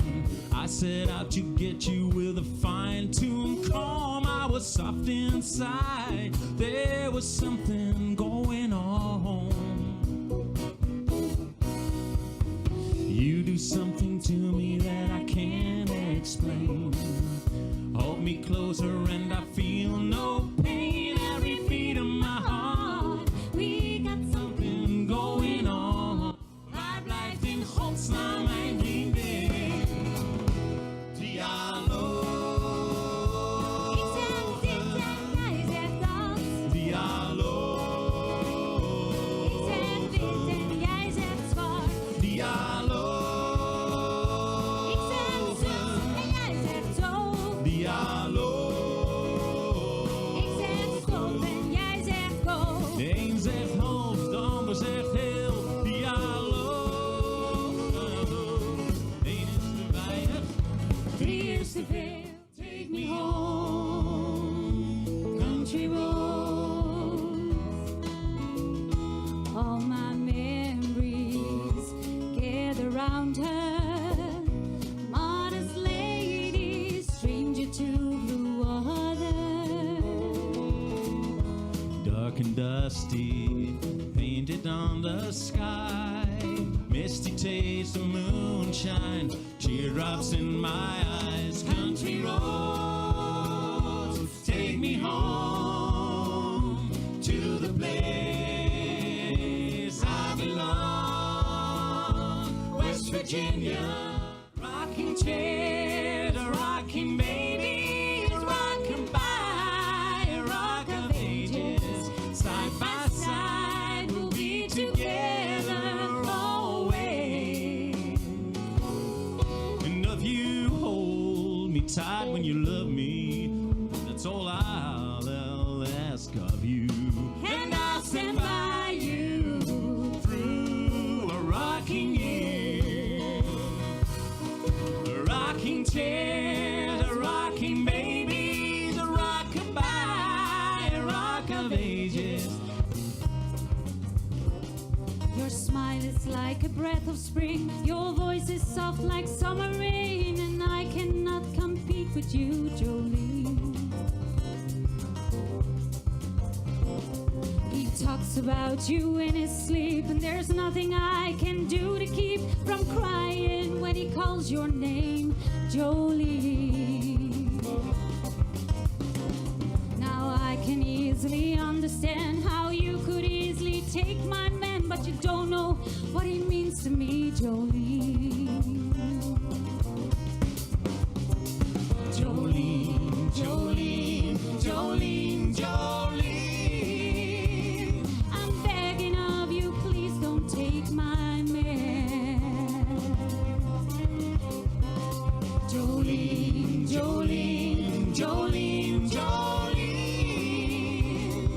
Please don't take him just because you can. We ride it together, making love with each other, islands in the stream, that is what we are, no one in between. How can we be wrong? Sail away with me to another world, and we rely on each other.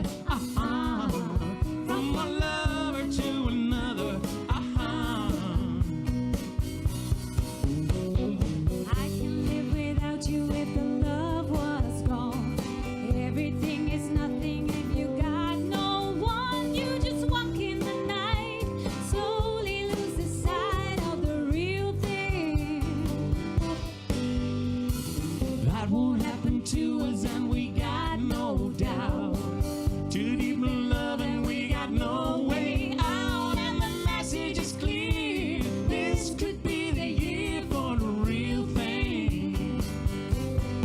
No more will you cry, baby, I will hurt you never. We start and end as one, in love forever. We can ride it together, making love with each other.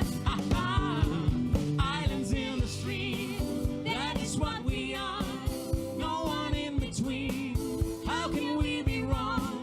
Sail away with me to another world, and we rely on each other.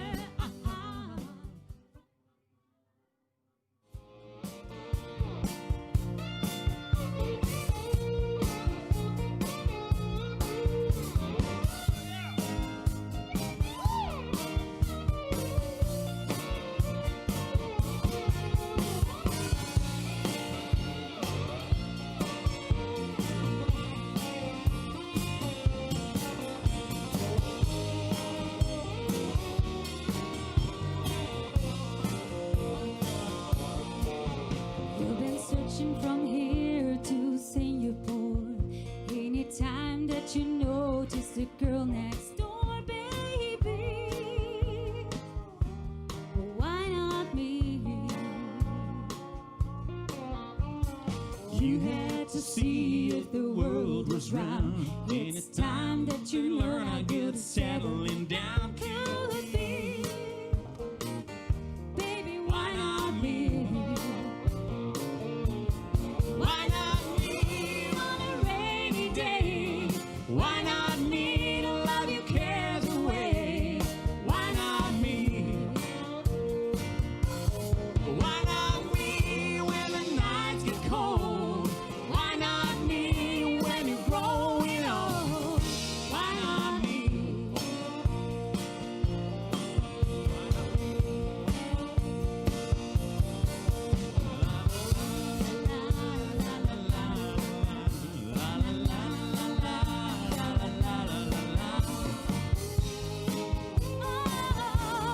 Why not me?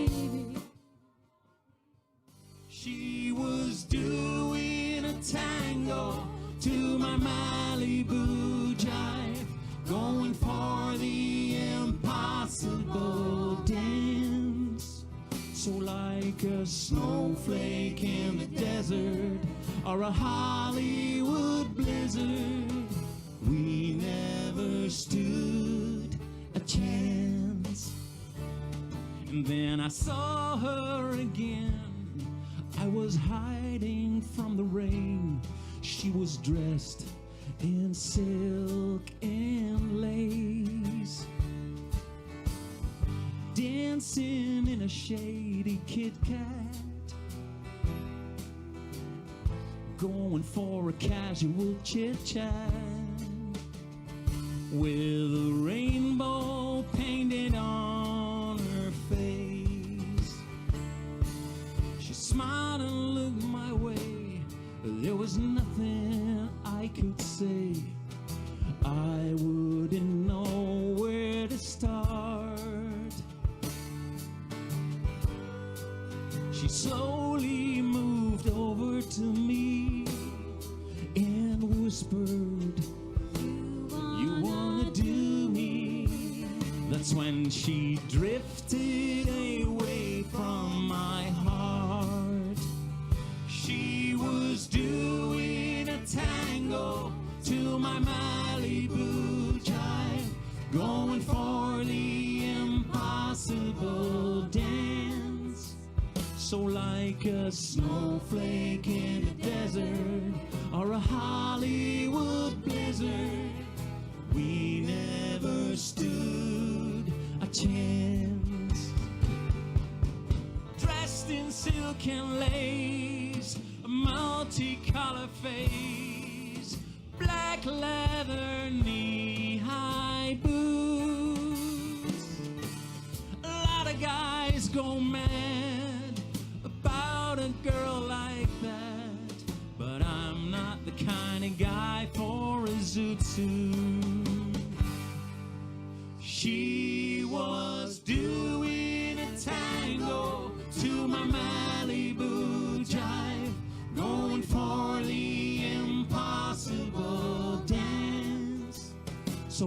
like a snowflake in a desert or a Hollywood blizzard. We never stood a chance. Houden het begrijpelijk. 1 en 1 is 2.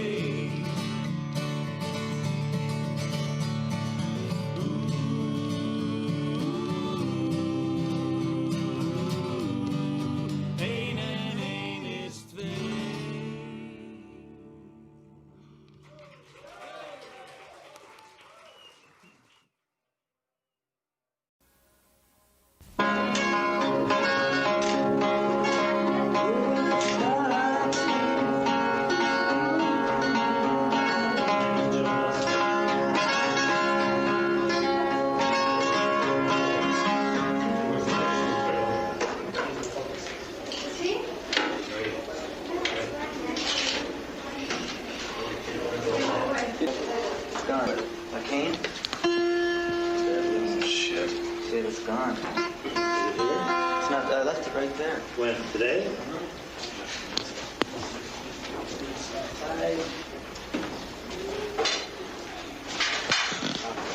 Oh, it's in back of the door. He's got it. It's in back of this door here. Will you remember?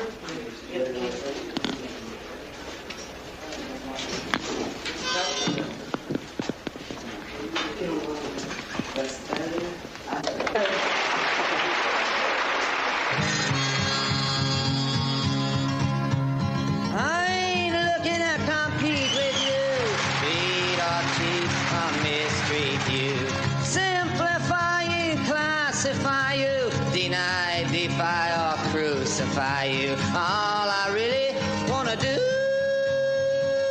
is, baby, be friends with you.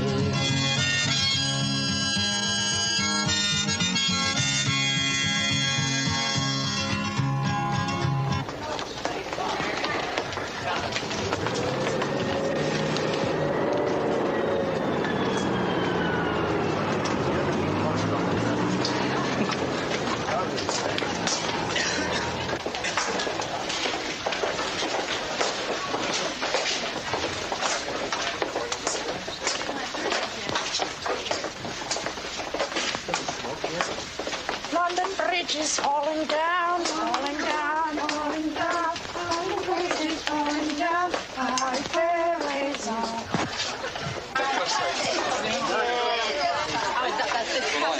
Huh? You came here 2 years ago, didn't you? Yes, I did. What's the reason for the change this time then? Why are you so big this time? What do you think? I have absolutely no idea.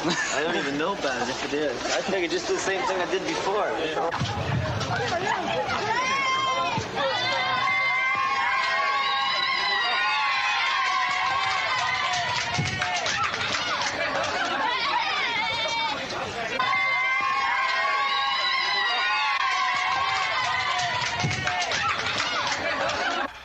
What's happening here? What are we gonna do? How long is it since you were last in London? About a year. What's the light bulb?